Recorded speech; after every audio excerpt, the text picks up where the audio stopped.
And there we go. Hello, everybody, and welcome to tonight's wonderful carnivore discussion here at Carnivore Talk. We're glad you could join us. I've got Geoff and Paul on screen, and of course, you too can join us on screen. You just have to click the link that's pinned at the top of the chat if you're on YouTube. And if you're not on YouTube and you're on Facebook or X, which I'm also simul-streaming to, I'm going to paste it right now. And you can go ahead and click on that link. Join us on screen. We're going to talk about carnivore, the diet, the lifestyle, as we like to say.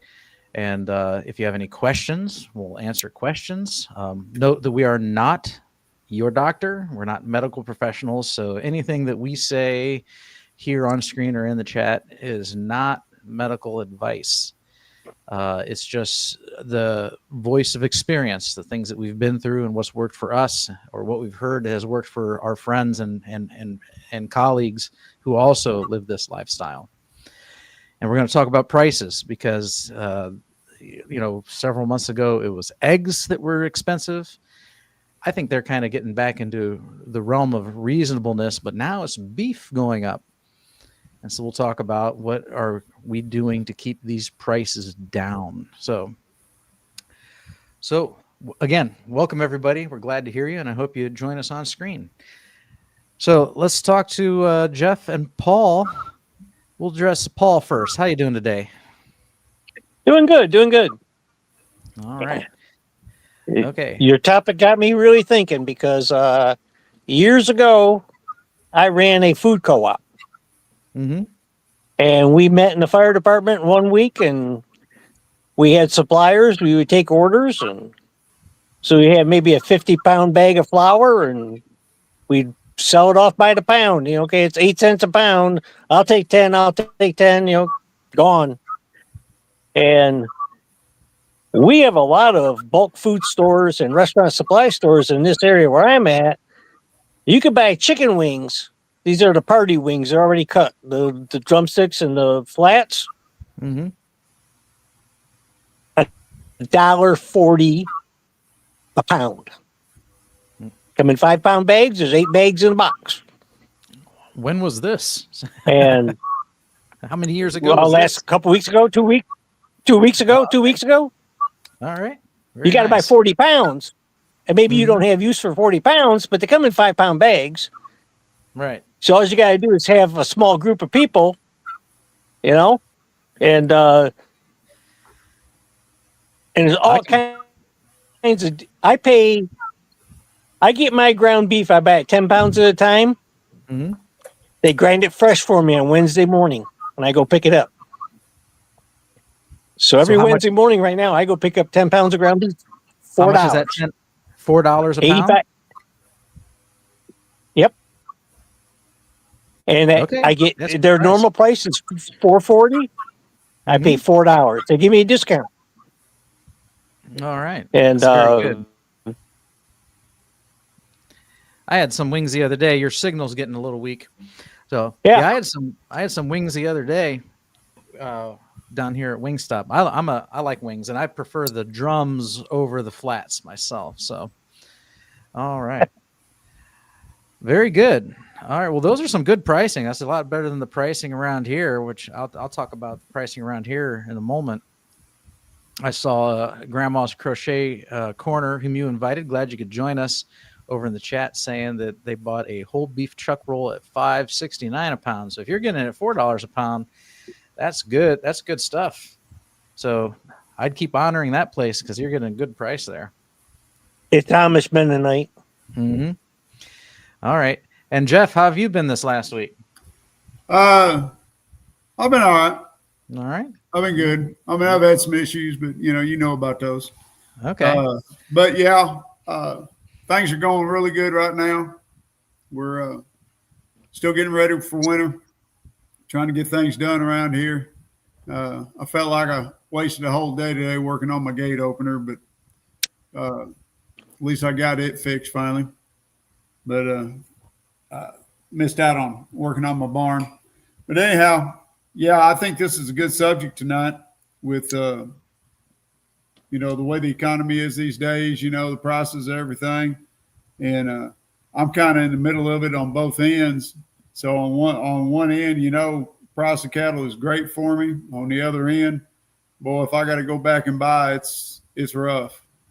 And right now, I'm not buying anything. It's just way too high right now. So yeah, there's a lot of ways that we can cut costs, and I'm going to be interested to hear what everybody in the audience has to say about it. All right. So yeah, so those in the audience, feel free to post a question in the chat if you have a question. It's supposed to, if you put 3 Q's in front of it and actually use a question mark, it's supposed to highlight it for me. But I'll go through and I'll look for that. And remember, you can join us on screen too, and have your pretty face up here with the 3 of us and enjoy this discussion. You can also leave a voicemail, and I'll post the link here.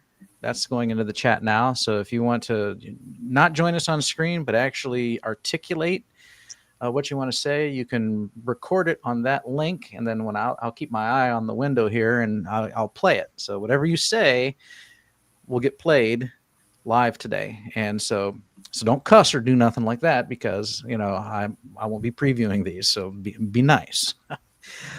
All right. So let's go over to the chat and say hi to the individuals who have joined us. First up, our early bird is Jamette. She was the first to chat at 7:18. That's actually 42 minutes before we went live. Says that she has company, but she hopes to listen. So I hope you're listening, but that's okay.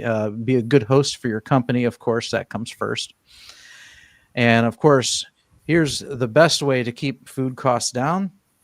Rick says to eat more iguanas. So yep, he can go outside and he can catch those himself. And obviously that's going to be, one resource is hunting if you're a hunter or a fisher. And Paul, he's joined us here. He's invited Grandma's Crochet Corner to join us, and he joined us on screen. Thank you for joining us in person, Paul. It's always nice to have you here.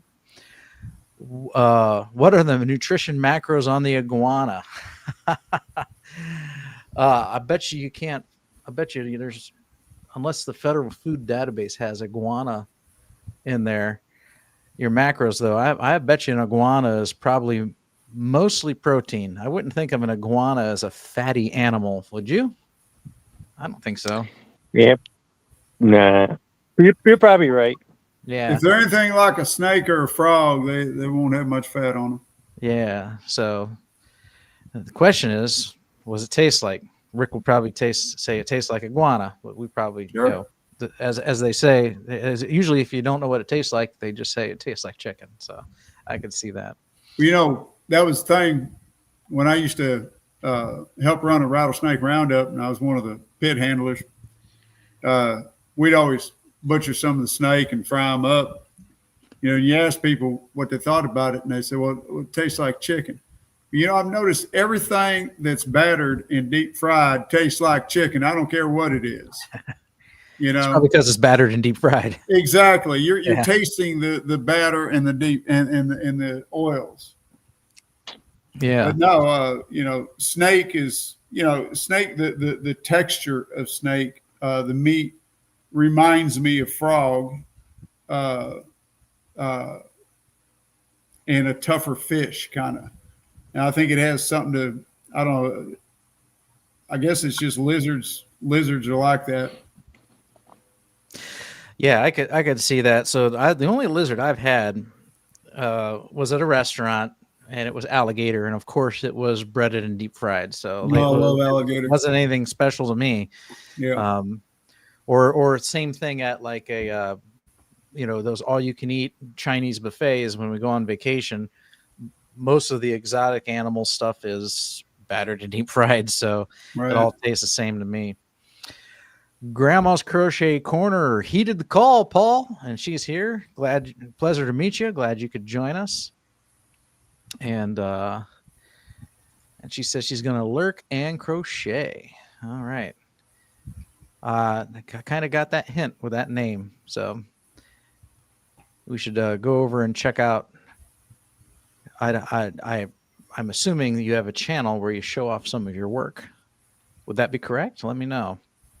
Let me know, and I'll search it down, and I'll paste the link in here, because that's something I like to do. Is if you have a YouTube channel and you want it shouted out and a link pasted, I'll go ahead and do that, because I think I'm the only one that can actually, according to the settings, actually paste a clickable link. Grandma's closing in on 2,000 subscribers. All right, good for her. So speaking of milestones, I just crossed 2,900.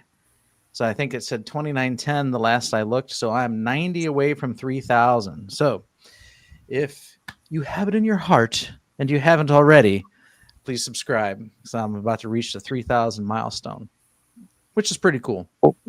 It's pretty cool because they're all organic. And in that, like, I used to have I have another YouTube channel from like 2015 to 2017. And it was a family vlog channel. And I used to be in all these little YouTube, Facebook groups where you plugged your channel and, subscribe to me and I'll subscribe to you and everything. And that got up to like 1,400. But I was, advertising, begging, and this is actually just, I made a couple topical videos like on kidney disease and triglycerides, and it's kind of growing on its own. So that's what I mean by organic. I haven't like pounded the pavement in the groups and begged for subscribers. So how nice. Very nice. All right. And joining us also on the stage today is Rockin' Coach Amy, formerly Rockin' Keto Amy. Yes, hello everybody. You're looking yes, can you hear me? Yes, we can hear you just fine. Yes, I'm feeling really good. It's been a week today since my surgery, and I went back to work today, and I'm worked from home today, and I'm going in the office for 3 days this week. So, everything's going great. All right. Now, so the coach is a reference to you're in the PhD Academy, right? Yes, I am coach in training. It? No. You're still in training. Okay. All right. I'm in training, but it's okay. I mean, technically, you don't have to go through any certification program to be a coach. That is true. There's no legal requirement. So no, and I feel like with the support groups that I've been hosting, and I've had meetings with people, not officially, and I haven't charged for them, but I do feel like I'm kind of like a coach already. But yeah. No, I'm in Kiltz's program, and it's more of a work at your own pace. And I've just been busy this fall, so there's a lot of people I was part of the first class. A lot of them have already got their certificates. I haven't, because I just haven't had the time to devote to it that I want to. But this winter, when things slow down, I'll play catch up and get my certification officially from the Kiltz crew. All right. I'm kind of jealous because there seems like the Kiltz crew has such a tight bond. Mm-hmm. And they're doing like internal Zoom groups. I kind of weaseled my way into one of those because two of your classmates are also in the PhD group, Julia and CB Carmack. Mm-hmm. And they kind of invited me to a tech seminar that they were hosting the other day. I'm like, well, can I come to that? Mm-hmm. They're like, yeah. I weaseled my way into that. Yeah, that's very nice. We actually we set up a WhatsApp group for just those that were in the class. So that's kind of made us tight knit, because for the first several weeks we only just met on Wednesday, listened to a couple of the doctors or the people that were in teaching, and then maybe chat for a little bit, and that was it. But then we decided to start a WhatsApp group so we can communicate every day, and that's turned out to be a real boon for everybody who's in the program. All right, very nice. Bacon Runner Donna Ray says good evening, hello, and here's Target Prime Rib. He's joined us as well, along with Brisket Boomers. Oh, that just reminds me. I usually share this in the WhatsApp group, and I forgot. I'll have to do that in a moment. Except my phone's downstairs. Oh well. Lynn McDaniel is here, and there's George Goodenough.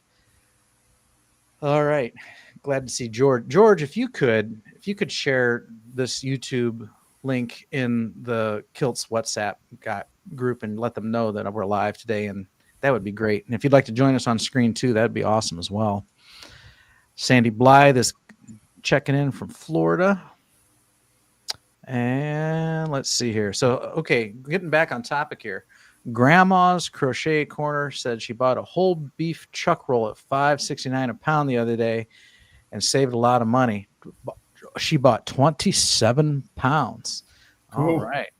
They're stocking up, preparing for the winter, maybe. So, or at least for the next, well, that could be 27 days. That could be 14 days, depending on how much you eat. So I am still generally, for the most part, a Sam's Club shopper. And I do honor my local rancher, but I can say if we're talking about cutting costs, then I'm going to have to talk about going to Sam's Club. And so they have different beef options there. The cheaper ones are in the big logs, and they could be like, 10-pound, 20-pound logs. That'll probably get down into the $4.50 a pound range. But I still by choice get the grass fed, this 85-15, and it comes in like a 3-pack, and they're 1-pound packages. They're kind of all, welded together in the plastic packaging. And so that way I don't have to cut the log open and separate it and bag it and freeze it myself. I get it that way for convenience. That used to be $4.99 a pound for the grass fed. It is now up to probably $6.09. So $6.09 a pound, and I'm still willing to pay that because $6.09 for a meal is still better than what I was spending on a meal on my previous standard American diet even 2 years ago. And of course, it saves a bundle from going out to eat as well. And it still saves a bundle over if I was eating cereal, because I would eat a bowl of cereal and then an hour later I'm hungry again and I got to eat more. So, I eat less, of course. Well, not only that, my gosh, cereal by the pound, you got to look at the price of cereal for the weight of what you're getting. I think it's ridiculous. But I like Cheerios to be like $30 a pound or something. I don't know. Well, how much protein is in that? How much essential protein is in that cereal? Not much. No, if the cereal is going to have just trickle amounts of protein. So, and the essential fats that we need, proteins. Yeah, it's not in the cereal aisle. Well, nobody eats cereal for any of that. Yeah. They're eating it strictly for the sugar. Well, remember, when you're spending your dollars, you're buying nutrition. Well, you should be. And yeah, you should be. Yeah, a dozen of large eggs, energy, but no nutrition. Yeah, a dozen of large eggs is equal to a pound of ground beef. 85-15. It's actually 11 eggs, but I just rounded. A dozen eggs equal to a pound of beef. And last week, Eggland eggs in this area were in huge supply. They were $2 a dozen in every store. And you talked about the price of your grass-fed going up. I don't know, but I wonder, could part of that be the supply and demand thing, whereas, when something gets popular, they raise the prices on it because they know they're going to get what they want for it. And right now, the organic, grass-raised, pasture-raised, all this kind of stuff is getting real popular right now. You're seeing a lot of stuff in the stores being advertised this way. And I think it's a popularity thing that may be driving the cost up, not the economy so much. That could be. We need Paul Saladino to shut up about it. Well, just kidding. Grass-fed, grass-finished is only about 11% more nutritious than grass-fed, grain-finished. Okay, about 11%. Yeah. So a pound of if that, yeah. Huh? I think if that, I bet you the margin's even smaller. Well, the two studies I looked at, that's what they said, about 11%. Okay, all right. Yeah. Let's just say a pound of beef, grain-finished beef, is $6. That means the grass-fed ought to be $6.60. When you look at the price per nutrition. Mm-hmm. Well, I've always been one of those ones that I don't care about grass finished, grain finished, or any of that stuff, simply because it doesn't bother me physically, to the best of my knowledge. Now, if somebody is sensitive to that, to the higher omega-6s and grain finished, by all means go grass finished.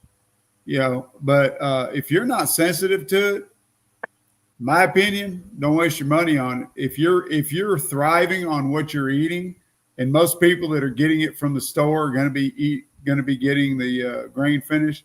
If it's not bothering you, don't spend the extra money. And that goes on our topic of costs too. Yeah. So like if I get that grass, I get it just because it's conveniently packaged already in 1 pound portions, already sealed. And like I said, I don't have to buy the big log, open it up, and then you measure it and baggy it and freeze it so it doesn't go bad. It's already portioned for me, and it's usually good for at least 2 weeks before I have to use it or freeze it. And believe me, I'll use it before I have to freeze it. And so I only do it for a convenience factor. The fact that it's grass fed actually means very little to me. So right. And so when we talk about costs, yeah, if you can afford grass fed and you want to honor your local rancher because you're a believer in regenerative farming, then by all means go for it. I think it's an awesome thing. But if you can't, I don't think that you are hurting yourself in any way by eating any ground beef at all versus the grass fed, because Paul said 10-11%. A little bit of a better omega-3 profile, a little bit of more this vitamin or that vitamin. But even the grain finished, you're getting so much nutrition in that, more than what you need. Is that it's not worth the extra money if you're worried about the nutrition aspect of it. Yeah.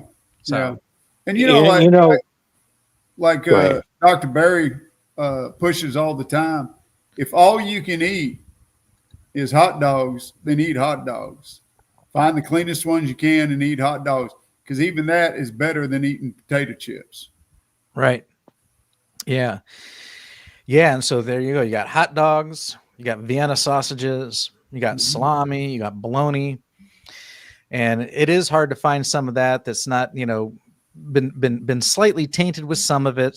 Some of it might have a little dextrose or a little spice, or some of it, to find one that's actually clean, super clean, you have your work cut out for you. But usually the minor amount of additives in those, unless you're sensitive to it's probably not going to harm you in the long run. So canned salmon, canned tuna fish, avocado oil mayonnaise. I like tuna fish with mayonnaise. So, but I'm not going to use soybean mayonnaise. So all those are good options as well. And I eat those anyway, because I like variety. So I like to rotate all my meats, and that stops me from. To me, it all boils down to what your body can handle. You got to eat for your body, your individual body. Don't go by what everybody else is doing. Go by what's best for you. And if grass finished is best for you, then by all means do it. If it doesn't affect you any, then don't worry about it. Now my animals, for the most part, they're grass finished. I fed a little bit of grain to my cattle, but not much. Most of it was just to get them to go where I needed them to go. Yeah, Paul, you understand. But they like their candy. And my goats are the same way. My goats, when it's time to get them to come up to the pens, and get them penned up for the night so the cows don't get them, well, they're going to get their candy in their bins, and they'll come up to the pen for that. So they get a little bit here and there. It ain't going to hurt the meat none. They're still going to eat good. All right, here's a question for you. Any of y'all ever eat possum? I'm a country boy, and yet I've never eaten possum. I've never eaten possum. I've never had coon either. So, nope. Yeah, I didn't know that. I haven't either. I've had squirrel and rabbit. Oh, I've had a ton of squirrel and rabbit. That's good stuff. I had a neighbor that cooked it for his dogs. Mm-hmm. Possum and raccoon. Feed him to his dogs. Yeah, but I had a possum getting into my feed room, and I dispatched him, took him out to the back pasture, and even the dogs wouldn't touch him. them dogs mine will eat just about anything, but they wouldn't touch him. Wow. He cooked them for him. I don't know. Maybe that's the difference. And did you know that there's actually a difference between an opossum and a possum? Nope, did Yep. not know that. Yeah, I think I get chewed out, even by other country folk. I get chewed out because I call them possums and they say it's opossum. yeah. Whatever. Yeah, I call them possums too. But yeah, actually, if you look it up, possum and opossum are two different animals. I think one of them is, I think the possum with a P is on a different continent, and the opossum with an O is with the animal they have over here. So they're similar, but there are different animals there. Awesome Sergeant question. Ropar, Rick, what's that? I have a possum question Sure. because don't possums usually have those like hairless, skinny, long tails? Yeah. Yeah. Because They got one some hair on time, them, yeah. I was going to say, because one time a baby possum got stuck in our garage, right? And was setting off our house alarm, everything. We would go into the garage, it was dark, and then we'd hear the scurrying. And we finally figured out where it was trapped in one of our storage bins. And my husband wrangled it and threw it outside, and the thing ran away, and it was teeny, but it was a possum. But this had the furriest, fluffiest tail I've ever seen. And I'm like Wow. a squirrel tail. And I'm like, are you sure that was a possum? Because that thing had a fuzzy tail. It looked like a possum with a fuzzy tail. So is there a breed of possums that have poofy tails? I don't know. Could have been a reject. I've never heard of it. I'm gonna Maybe it bred with a cat? I don't know. Or a squirrel? I don't know. It was weird. Maybe you just had a weird cat. Maybe it was a weird looking cat with an okay. ugly face. I don't know. So according to Microsoft Copilot, yes, there are opossums with fluffy tails. Oh, The we're bush- darn. The bushy-tailed possum, and there's a scientific name for it, is one such species characterized by a furry tail that is a distinctive feature of its appearance. Additionally, opossums generally have prehensile tails that can be used for various purposes, including grasping branches and navigating their environment. Well, the day has not gone to waste because I learned something. Yeah. That's pretty So, cool. yeah, Okay. so they usually have long, skinny tails, but there are some variations that have the poofy tail. So interesting. I wouldn't have known that. So No, Yeah. all right. Yeah. Aren't you glad you joined Carnivore Talk tonight? Thank you very much. Good night. We all learned something today. All right. So iguanas taste like fish or chicken, depending on the location. Now, is that the location where the iguana resides or the location where you bit into it? That's the question. I would assume that comes from what they eat, what their primary food source is. Yeah, probably. Here's a question from Linda McDaniel. Does anyone use Costco Business Center to buy meat? Is it worth it? Thanks. So I don't have a Costco membership. And I have heard that Costco and Costco Business Centers are actually separate entities or separate stores. And we have a friend who comes on here occasionally named Kurt, who always plugs Costco Business. Yeah. And he said that he would get excellent pricing from there. And so according to him and the zeal with which he would talk about it, it sounds like it would be worth it. Yeah, because he would talk about getting New York strip prices, half the price of what I'm paying. And I'm paying, well, now I was paying $11.99. Now I'm paying like $14.49, even at Sam's Club for a New York strip when it's not on sale. Goodness. And he was getting them down. He was getting them like, I think $6.99 or $7.99. And he might've been having to buy it as one big chunk of meat and cut it into strips himself. I can't remember, but he was getting excellent pricing. So yeah, he was always giving a thumbs up plug to Costco Business Center. Do you know, is that the same, like, is it just a different membership to the same, like, warehouse, or are those separate warehouses than the regular Costco's? I don't know. Because What's the we only number? have one Costco in this area, Same, unless I want to go to same. Chicago. Yeah. So I'm wondering if that's just a different membership to get different pricing for the same stuff, or I think it is. I think a business membership is for the same warehouse, but Yeah, no, Costco Business Center is probably a separate building and a separate location. Yeah. I don't know. They sound like they're the same, but they're two different warehouses. But Yeah. speaking of Costco, now I don't have one near me anymore. Now that my closest one's an hour and a half away. But I still will go shop there when I'm in the area. But the thing is, I don't find super good deals there so much as what I find is I'm able to buy the bulk. Like before I butchered my last calves, I was out of beef for quite a while, and so I'd go up there and I'd buy a whole New York strip roast or chuck roast or a whole rib roast, boneless, and only bought boneless because they didn't have none that were bone in. Otherwise, I bought them because they're even cheaper. But my gosh, I could get 15 steaks out of one roll, pay about $120 for a whole roll, and get 15 steaks out of it. And each steak I cut them exactly to 16 ounces, every one of them. And How do you do that? how do I do that? Yeah. I'm a great butcher. Okay. I know All right. exactly how thick to cut them. And I put a scale there. And well, I did it. I used to do it professionally in a kitchen. Okay. And I cut up meat for my sister-in-law's restaurant when she was first getting started. She didn't have anybody that cut meat for her. And so I did all her butchering for her. And I just know exactly where to cut it. And I will be within 0.3 of an ounce each time.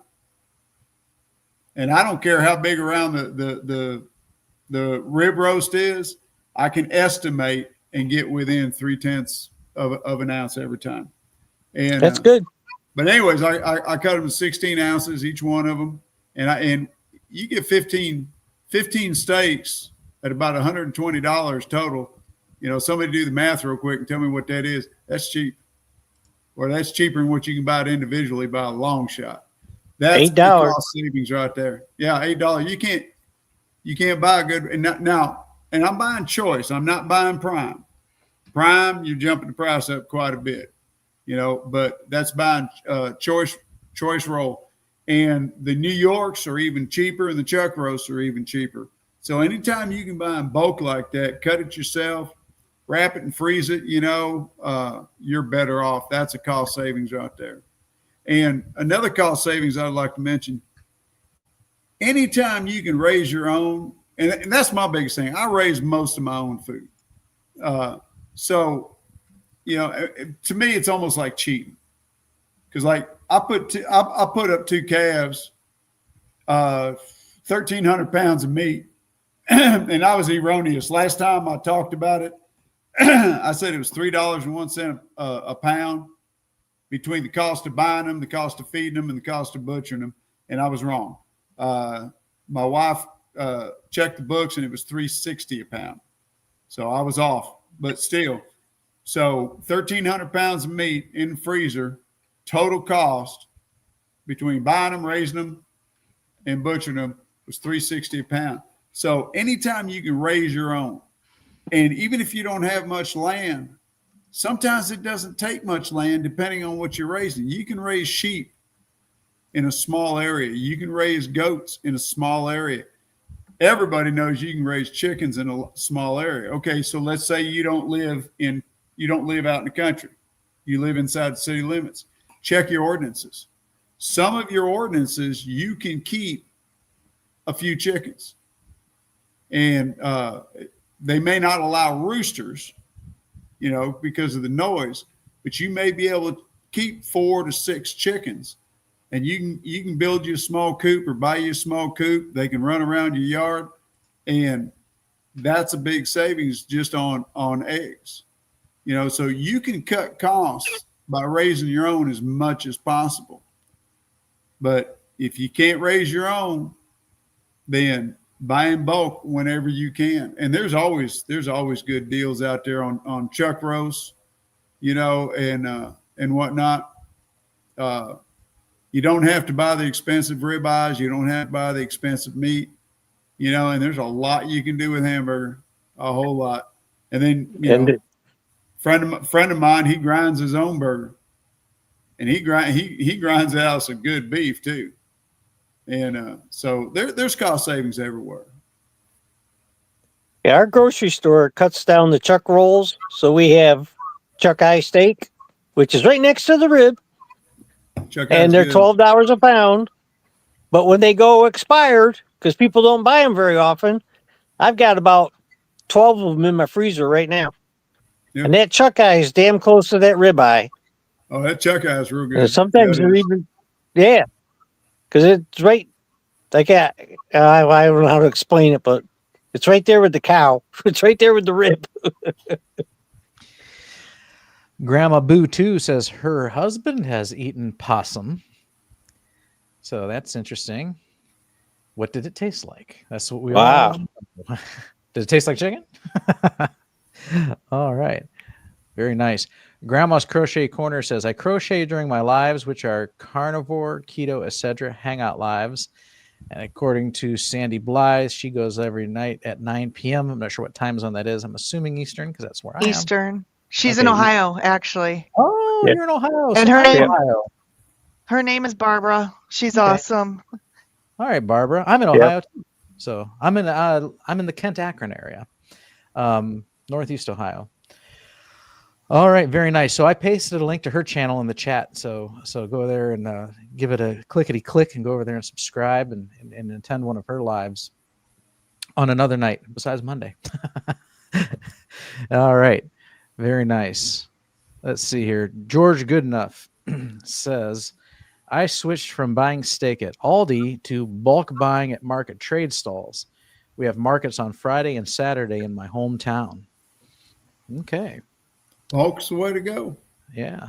Bulk, definitely bulk. And that's kind of the principle between a lot of the warehouse stores like, Costco, Sam's, BJ's. The idea is that you're buying in bulk to get that price down somewhat. All right.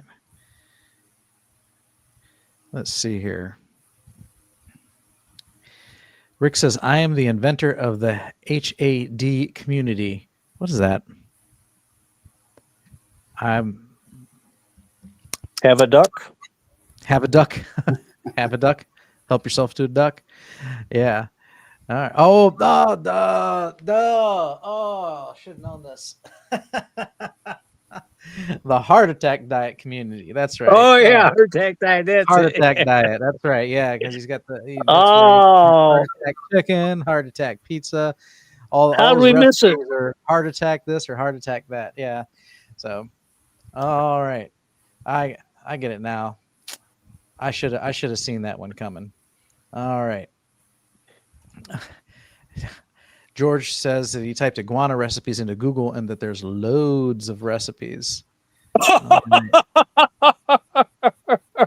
Okay. All right. Andy says he might pop in later. That'll be nice. Brian got 3 pheasant roosters. Cool. My dad was a hunter. I've never hunted. I've fished, but I've never actually hunted. And he would come home with pheasant. He would come home with duck. Sometimes he'd come home with goose, and he always went deer hunting. And so when I think about cutting costs, like someone brought this up last week, actually, in our live. What would you do if food costs got so out of this world, or if it became like unavailable or something like that? And then that was my answer: is I got to learn to hunt. That would be what I would do. I would learn to hunt. Well, high beef prices are here to stay for a while because it's going to take time to rebuild the herd. Yeah. Rick says, I've not bought any beef for like 2 months. Yeah. So, and then I don't pay attention to politics, but I'll talk about what I've heard, or at least maybe seen in a headline. So apparently there's some sort of negotiation being made with Argentina to bring beef in from Argentina, which will hopefully bring the cost of beef down. But then I also see headlines that that's really ticking off some of the local farmers. It is.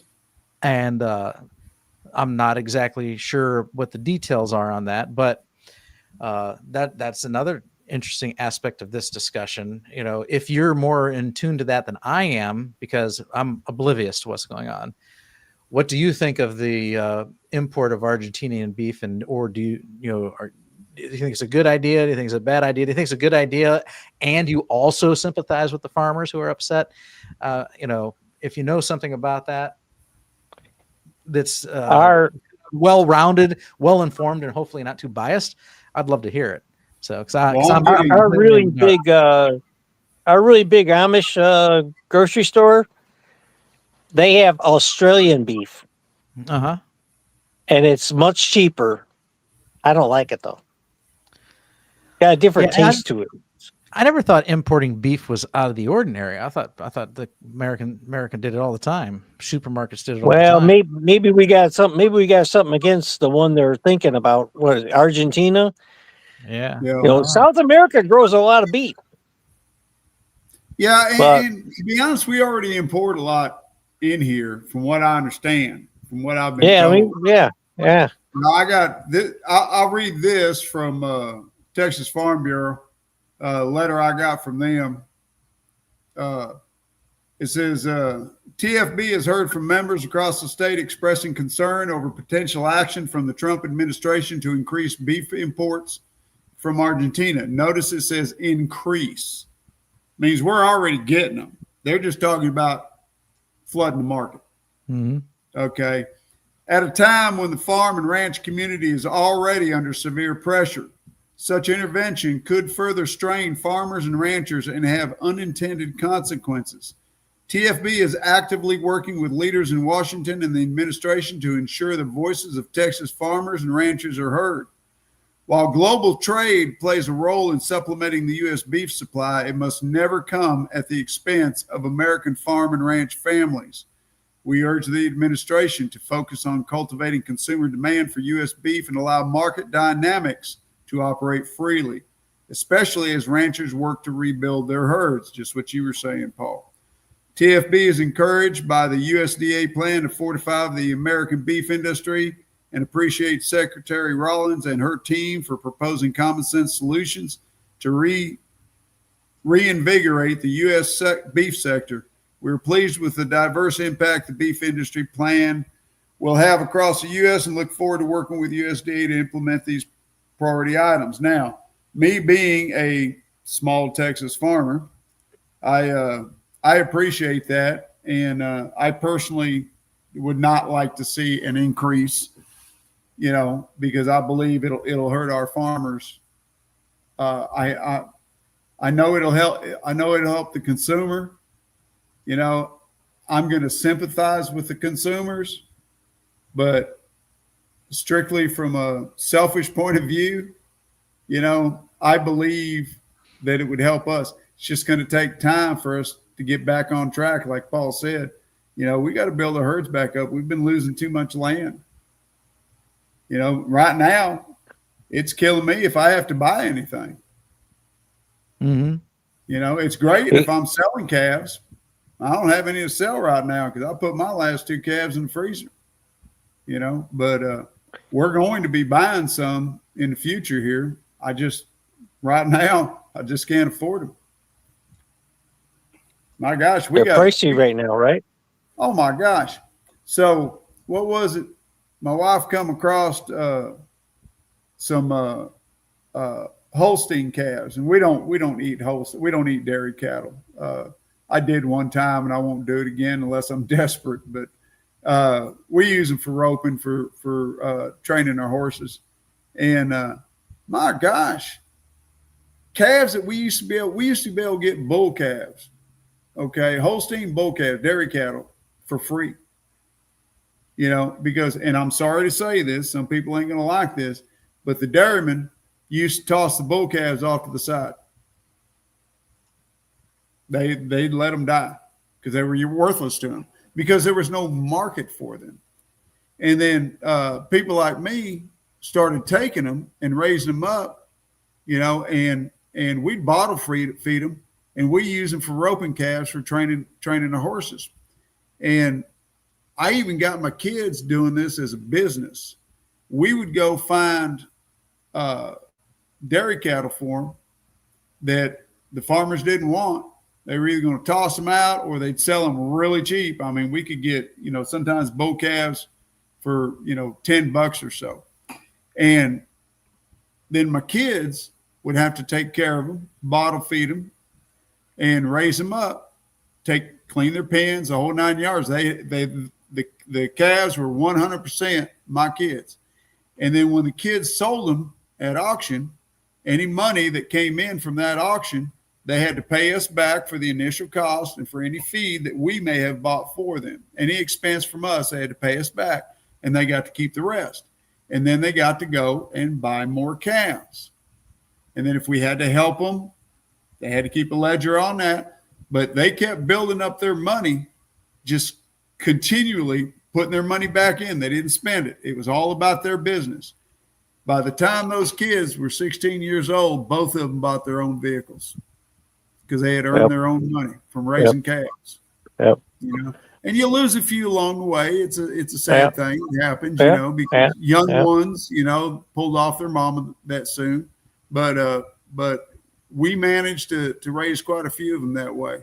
But now, I can't remember the price now. My wife come across a Holstein the other day that was like, I want to say $1,200 or $1,400 for a calf. I mean, it was just absurd. And this is and they're selling them to the calf ropers because nobody wants to eat these. They're not good meat. And then my gosh, Corrientes, which the team ropers use, scrub Mexican cattle is all they are. I mean, they're like goats. They'll eat anything. You can't starve them to death. I think they could eat dirt and survive. And them things, you used to get them for next to nothing, you know, a couple $100 a head. And now they're going for over $2,000 a head. It's just absurd what the prices are. I haven't even priced beef cattle. I don't want to know what they are right now. In 1970, the dairy farms near me, the first time they would get a cow pregnant, they would use an Angus. So they have a smaller calf, easier on the mama. Then the next one would be a Holstein, for the herd. Well, those Holstein Angus crossbreeds, they were pretty good beef. And people would take them and raise them. You get two of them and side by side and let them grow up, and they make a pretty good steak. It was pretty good. Yeah, we had somebody give us a jersey one time. I'll never eat. I'm going to have to be hungry to eat a jersey, and I'm talking real hungry. Yeah. Dairy cows don't make good beef usually. No. Grandma's Crochet Corner. Unless they're like the Irish breed, the Dexters. Now, Dexter cow beef, of course, they're a beef cattle breed, but male or female, the females actually taste a little better, I think. That's really good beef. It's a smaller carcass, but the steaks are a little smaller, but oh boy. So I'm skipping ahead, and I'm going to go back to some of the older comments here in a minute, but these were kind of relevant. Grandma's Crochet Corner asks, what is driving the price of meat up anyways? Wouldn't it be better if we solved the problem than buying it from other countries? So that's exactly what we kind of just covered in the last 3 to 5 minutes. It's supply and demand. We don't have enough beef right now. Our herds are low. And part of the reason they're low is we're losing our farmland like crazy to development.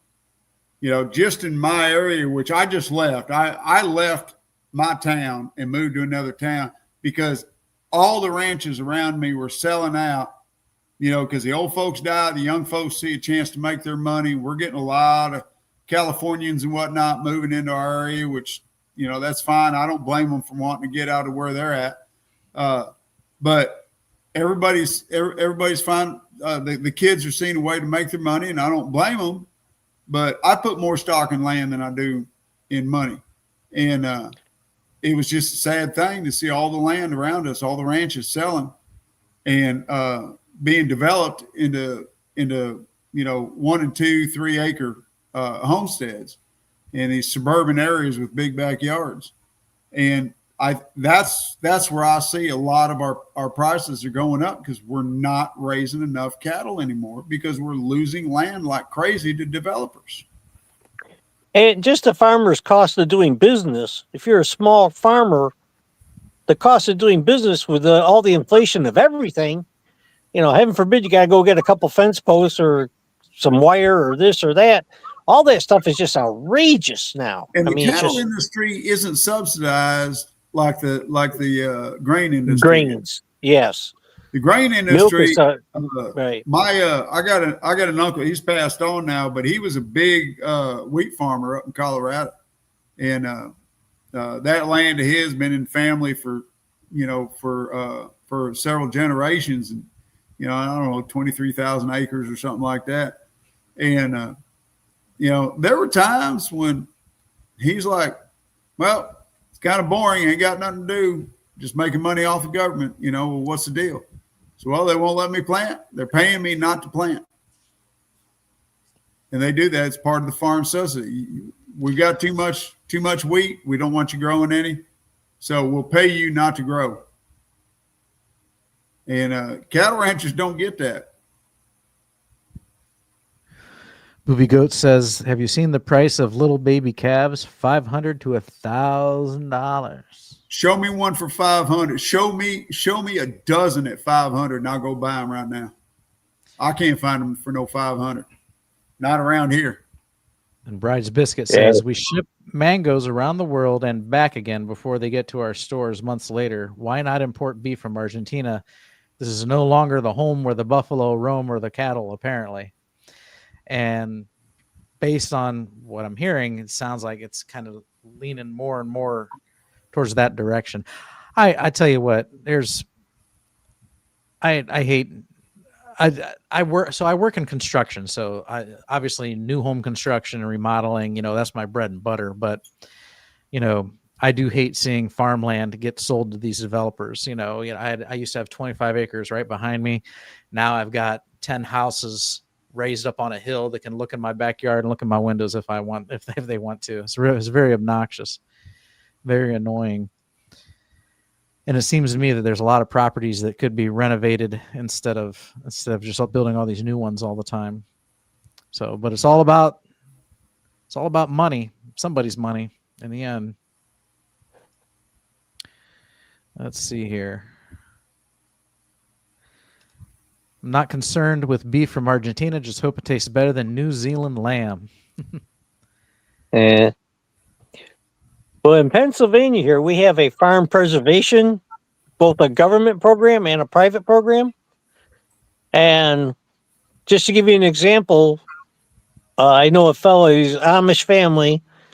They had 65 acres, and they just put their land into the conservatory, which means they'll never sell out to a subdivision or Walmart or anything like that. It's got to remain agricultural farmland. And their 65 acres brought $1.3 million cash into their pocket. It's their money to do with what they want. And that land from here on out can only be agricultural land. And the interesting thing about it is, I think it's kind of interesting, is they're now tearing down their 120-year-old house and building a brand new modern house. That's what they did. And so we're seeing all kinds of Amish new homes going up in the Amish areas. They're building brand new houses. And they're putting a flexibility into these houses that they never had before. And see, in the Amish home or on the Amish farm, they have church at their home. The typical church district is 25 families. You go to church every other week. Yeah. And so... they held it on their properties. Yeah. Yeah. So once a year, church is at your house. Mm-hmm. And the the church wagon will come. It's got all the benches. And a lot of the homes, traditionally Amish homes, the master bedroom, the big bedroom on the first floor and the living room open up to each other. There's a big 6-foot wide doorway. That's where the preacher stands. Women on one side, men on the other side, and he preaches the sermon. And afterwards they eat. And those benches are very clever because they snap together to make tables. They have a little jig that makes a table out of 3 benches. And so they eat after and do all that kind of stuff. And a lot of stuff goes on a Sunday on an Amish farm. Yeah. What area are you in? Because we have a very large Amish community here in Indiana, in Napanee. Well, ours is bigger. We come from Pennsylvania. 45,000 old order Amish in one community. Yep. 45,000. Yep. We just nip Ohio in the bud. It goes Pennsylvania, Ohio, Indiana, and I think it's Wisconsin and New York after that. Those are the top 5 states for Amish population. And I'm right near our huge, I live in Mishawaka, which is close to Elkhart, which, if anybody knows, that's the RV capital of the RV mecca of the United States. And then Napanee is the next town south of that, and Napanee is the Amish. I mean, honestly, I go to Napanee when I want really good Amish cheese. They have the best cheese, I'm telling you. I'm not eating cheese, but, well, I'm trying not to eat cheese, but yeah, the Amish cheese, everybody goes to the little Amish grocery stores, and even their breads and stuff. Like, when I ate sad food, I would go get breads and pies from them because the bread would go bad in 3 days. You had to eat the bread in 3 days because there was no preservatives. So all their cooking is, for the most part, clean. I was just curious because I don't hear a lot of people who even know what Amish is. So I'm like, where do you live? They're in 34 states, and the Amish. Now we have a lot of Amish bulk food stores here. They're owned by Amish. Me too. And we get the Redmond's real salt for $4 a pound. They buy it in 50-pound bags, and yeah. So if you go on Redmond's website, it's almost $10 a pound. I'll have to look for that here. Yeah, and any of the bulk, it just went up to about $4 a pound. It's excellent prices on it. You know, you only buy if you buy 10. If you don't, they break it down in small containers. You get a 1-2 pound container, and it lasts a long time. So it's coming up on 9 o'clock. So I just wanted to do my hourly announcement here. So you can join us on screen with your camera, your device, your whether it's a mobile phone, an iPad, or a laptop. All you have to do is click the link that's pinned at the top of the screen, and then you too can be on screen with us, and you can talk using your real voice, ask any questions you want. It doesn't matter if you are carnivore, if you're animal-based, which means fruit and honey, in addition to your carnivore diet. It doesn't matter if you're ketovore, which means a little bit of low-carb veg, or if you're keto, if you're low-carb paleo. I don't even care if you're vegetarian. You can get on here and talk as long as you're cool and polite and civil and not a jerk. That's the only rule. So we would love to have you on screen. Share your story. And so I just pasted the link. I believe I just pasted. Yeah, I just pasted the link in the chat. Whether you're on X, Facebook, or YouTube, feel free to join us here on screen.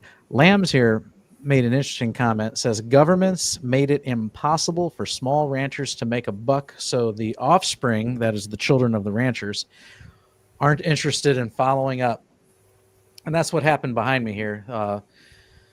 It was called Miller's Farm, and the Millers passed away, and the children, they didn't have any interest in it. They would rather sell to Pulte homes, make their quick buck, and exit. And so now we've got this. They call it Miller's Landing over here.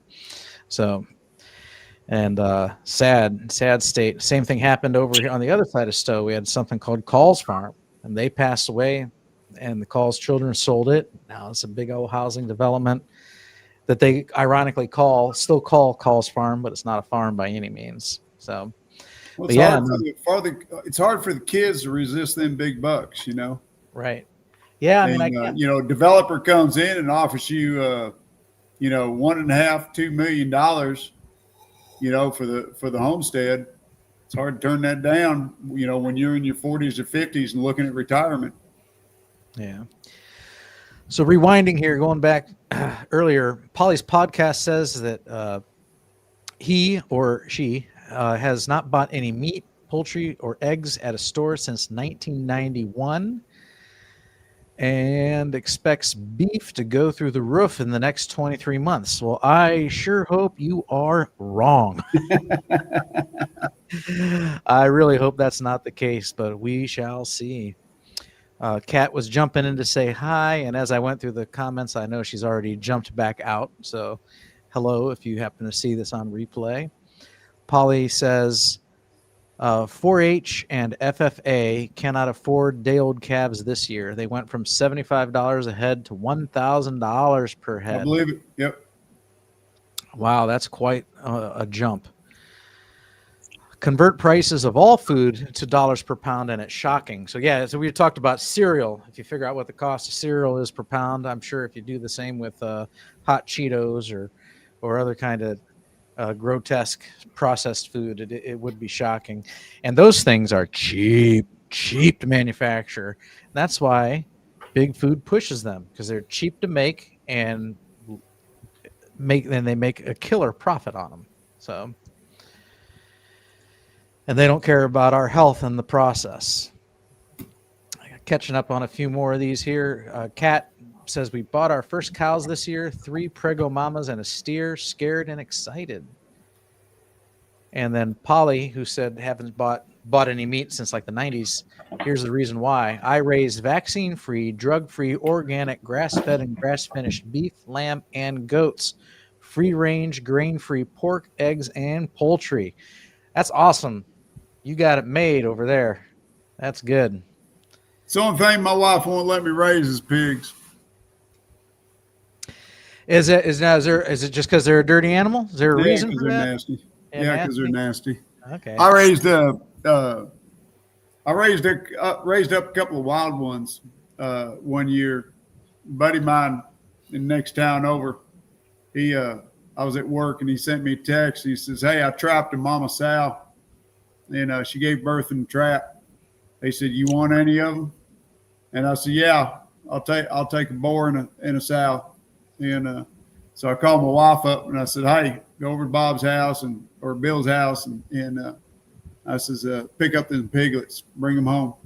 So she went and picked them up, and I got pictures of them. I mean, they'd fit in the palm of your hand. And I bottle raised them up, built them a pen and everything. We raised them till they hit 200 pounds, and I butchered them at 200 each. And the boar, I cut him early, so he grew up and hit 200 before she did. But they were great. I always had a touch of that wildness in them. I always had that touch. But you can get in the pen, but you had to watch them. And they were great, but when it was all said and done, Mama said, "You ain't doing that again." She don't want them nasty things on the place. They are nasty. Yeah. They eat anything, and I mean anything. I got a buddy of mine. He lives up by Lake Texoma. Now he's got a wild one that he caught when it was young, and he raised it up. Now he let it free range. So it's not so bad. It's not like he's messing up a pen or anything like that. He lets that thing run free. And it's just like a big puppy dog, follows him everywhere. And that thing, I believe, is pushing 600 pounds now. Oh my God. He even tried to get rid of it one time. And I told him, I said, "I'll take it." And he said, "No, I ain't giving it to you. I know what you're going to do with it." Because he knew how to eat it. Here's an interesting comment. Grain-fed cattle must be administered antibiotics to prevent bloat. So that's actually something that doesn't bother me. But the thing is, I was going to ask you, do you give your animals antibiotics? No. Mm-hmm. I only give my animals what they need to survive. So they do need worming once in a while, and they do need a topical. Keep flies off them. Flies get really bad here in Texas, So uh, they've got a deal. We've got a deal set up where when they walk under it, it brushes their backs and keeps flies off of them. We're right now, we're bracing for a screwworm epidemic coming up from Mexico. We're getting a lot of information on that. So we've really got to watch out for that. But the only time mine get any kind of injectable is when they're sick. Now, like these last 2 calves I raised, I never had put nothing in them. They were just fine. They never got sick on me. Never had to call a vet out on them. But here's the thing. Yes, in the feedlots, they may give them antibiotics. Most of your locals, farmer and ranchers that you can buy from, are not giving them antibiotics. Okay, unless they need them. That's the key word. But the ones that are giving them antibiotics, they still have to go through a washout period before they are butchered. So I know it's a big thing. Oh, they're giving this, they're giving that. They still have to go through a washout period. And that's why I can't even take mine in. I can't take mine in to be butchered unless they've gone through a washout period, which mine didn't need it, But you can only take healthy cattle in to have them butchered. Like if I'm taking my calves to get them butchered and one of them breaks a leg in the trailer, they won't butcher them. They won't take them because they'll get a fever in them and they're no longer healthy. They can't take them because they're still going to be inspected by USDA. The inspector is going to come in and check them out, and they're going to take samples of them. And if they find anything in them, then it comes back on me and it comes back on the processor. So, you got to go through that washout period. Yeah, and I know that. That's why I said it's not something that overly concerns me, So I think 35 years ago, it was a different story. There was probably more of that stuff being used. They weren't as cautious. And you could find hormones and stuff in the meat and in the milk. But things have changed so much. Well, they're inspected now. Now, yeah. I will say this, not 100% inspection. They are random spot checked. So could something get through? Absolutely, it could. Could you be doing just fine, eat some beef, and all of a sudden have a reaction to that one beef? Possible that one is one that got through that didn't go through a washout. But on the average human being is not going to be affected by any of it, even if, they ate some cattle like that. The average person is not going to be affected by that. We can sometimes get too dogmatic about this. If you have serious conditions, if you're like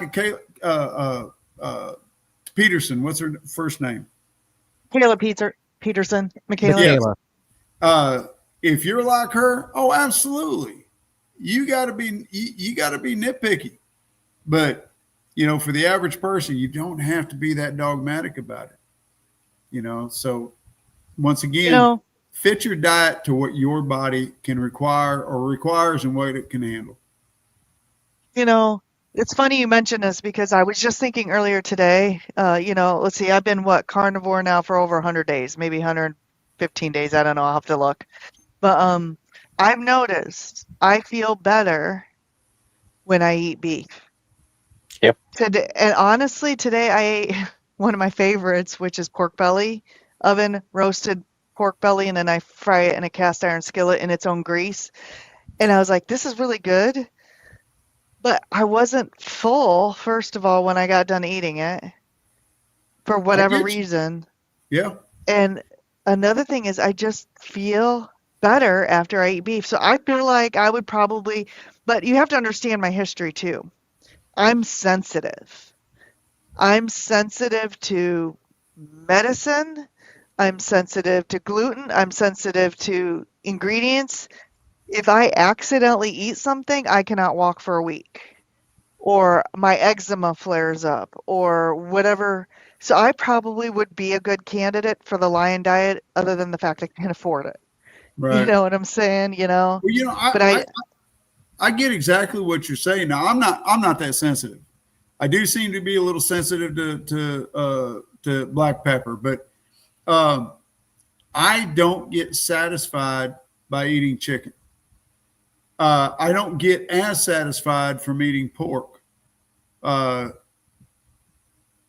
If it's a bunch of good ribs, I can get satisfied eating a big rack of ribs, you know, but that, you know, but I get exactly what you're saying. There's something about beef. And for me, beef, buffalo, venison, any of the red meats like that, lamb, I get more satisfied from them than I do any of the other so-called white meats. Because So it was given to it. That's our gift. That's our gift. Beef is the gift to us. Wherever you want to call it, wherever it came from, nature or God or whoever, beef is it's a gift. And yeah, so there's a couple lines of thinking there that could be worth exploring or discussing. So one of them would be the fat content of a ruminant animal, especially the fattier cuts, is more satisfying because you're getting that extra fat, whereas your chicken and a lot of your fishes are almost fat free, and that's why they're not as satisfying. And then if you believe the evolution story, then we're just down the chain from at one time having hunted down giant sloths and woolly mammoths and other giant ruminant animals. And so the being more adapted to eating a ruminant animal would be inherent by nature. And that's what you would say is the proper human diet, or a species specific. Every animal has a species specific diet. If you believe in that, then it would make sense that the ruminant animals would be the human's species specific diet, and that's why it's so satisfying. So I've heard a couple different schools of thought on it. So, and so those are some points to ponder. You can chew on that, so to speak, mentally, and think about why that may be. But I'm the same way. If I sat down, I can sit down and eat a pound of ground beef. Easy. I don't know if I could sit down and eat a pound of chicken breast. I think I would. I would burn out. I would burn out because it's not going to be dry. It's not going to be fatty. I get tired of it quickly. And then, of course, even if I did manage to get it in me, I think that I'd be hungry again an hour to 2 hours later because, well, I had no fat from that. So my body's automatically like, hey, yo, where's the energy? Kicks in gluconeogenesis. So that's turning into glucose, which is just making me hungry, So that's why if I eat chicken and if I eat pork that doesn't have a lot of fat on it, I have to drown it in butter. It's the only way I can tolerate it. I have to have it with bacon. Yeah. Drowned in butter with bacon, wrapped in bacon with bacon, plenty of bacon on the side. Give me bacon with a side of chicken. That's kind of what mine ends up looking like. I watched Kerry Mann the other day do a recipe, and I get a kick out of him in the kitchen cooking because he's such, I don't know. He it's like he's so novice at cooking, it's funny to watch him. But he did a chicken cordon bleu, Kerry style, all carnivore. And he did a good job with it. In fact, he did such a good job with it. I'm going to take his recipe and I'm going to modify it for myself. I'm going to change it up a little bit, but I'm going to make it. But he got out, these chicken breasts, and I'm just like, Kerry, why are you using chicken breasts? I know that's traditional with chicken cordon bleu, but no, I'd be getting me out some chicken thighs and slicing them open and using them. I would not use that white meat. But try to buy chicken thighs nowadays. They got the skin all taken off them. It's hard to find a whole chicken thigh. So Okay. often they're skinless, I and hadn't now noticed. they're harder to find. And I like a chicken thigh. I make that Filipino recipe. It's got the vinegar and spices in it, and I like it. And it's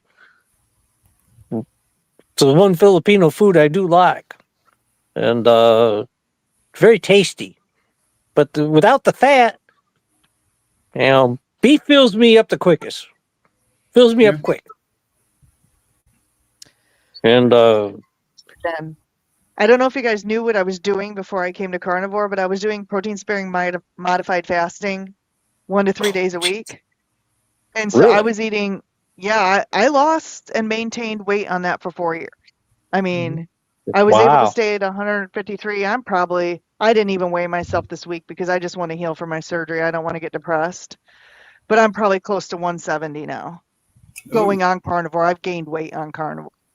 But yeah, I'm 5'9". I stayed at 153 pounds for 4 years doing PSMF 1 to 3 days a week. But you know what? I ate chicken breast plain with maybe just a little salt and a little bit of Redmond's organic seasoned salt on it. And I would use a little brown mustard because you have to put something on grilled chicken breast to choke it down. You just have to put something on there. I'm sorry. Yep. If you're going to do low fat, you know. Yeah. And now I have a When whole you take bag out of yeah. chicken breasts, skinless chicken breasts in my freezer. I do not know what I'm going to do with it because now I'm eating chicken thighs and I love them. They're so good. And I make them Well, Rick's way. Look up Kerry Mann's video on chicken cordon bleu. That's, I think, one way you could do it because it's cooked in a sauce and everything, which the sauce is everything's carnivore on it, and it did look pretty good. Check out his video on that. It was just on last I'll week. do that. That'd be a good way to use those up. I know when I do it, I'm going to use chicken thighs. I won't do chicken breast. Yeah. The only thing we do with chicken breast, and my wife will get a whole roaster chicken, so we got the breasts on that, and she'll cut the chicken breast off and use that to make chicken salad. Yum. Yeah, that's a good idea. All right. I had a couple comments I'm going to blow through here real quick, and then we're going to say hi to George because we haven't given him time to talk yet. So Brian says, don't forget the sardines. That is some cheap eats, keeps your carnivore costs down, and they're really good for you too. Kat says, I eat sardines just about every day for lunch, either make a sardine patties or fry a couple eggs to eat with them. That I'll have to try because I've only ever ate it fork and can. I've never actually made a recipe with it. So that's a good idea. Look something up there. I'm not great in the creative department. I'm probably more like Carrie, just heat and eat.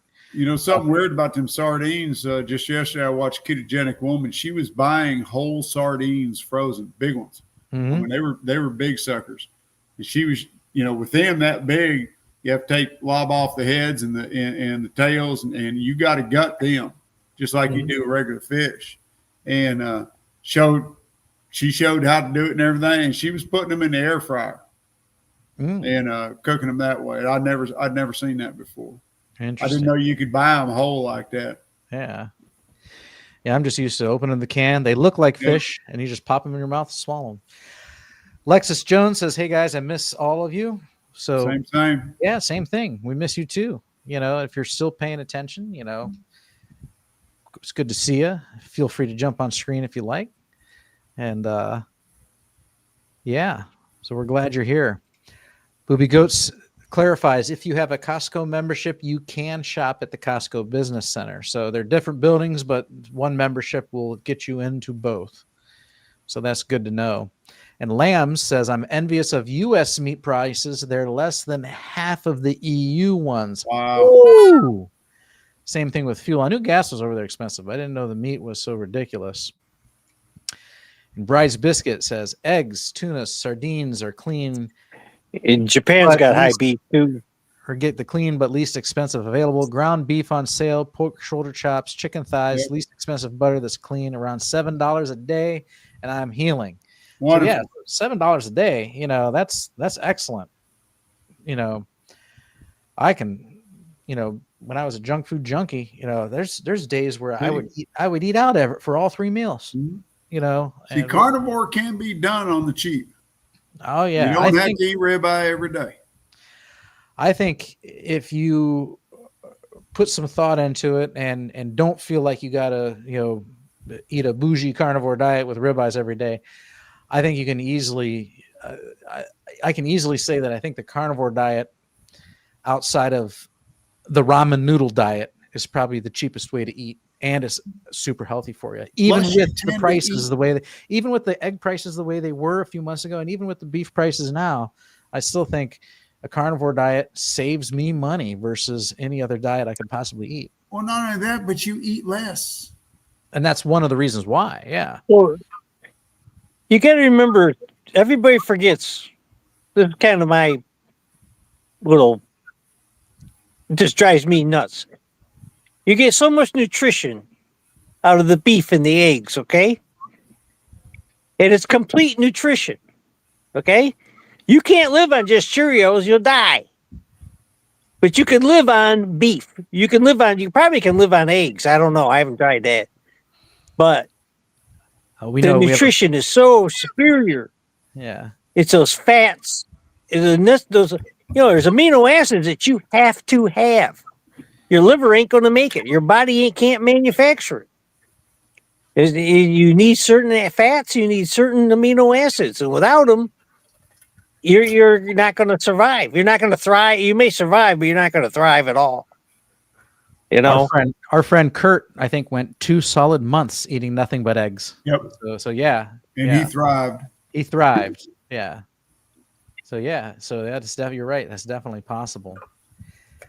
And David makes the comment, I'm eating a lot more bacon and eggs to stretch my beef stores. So yeah, bacon and eggs is all, fits the bill for a carnivore diet as long as you can tolerate bacon and eggs, again, which most people you probably can. So all right. And then let's see here.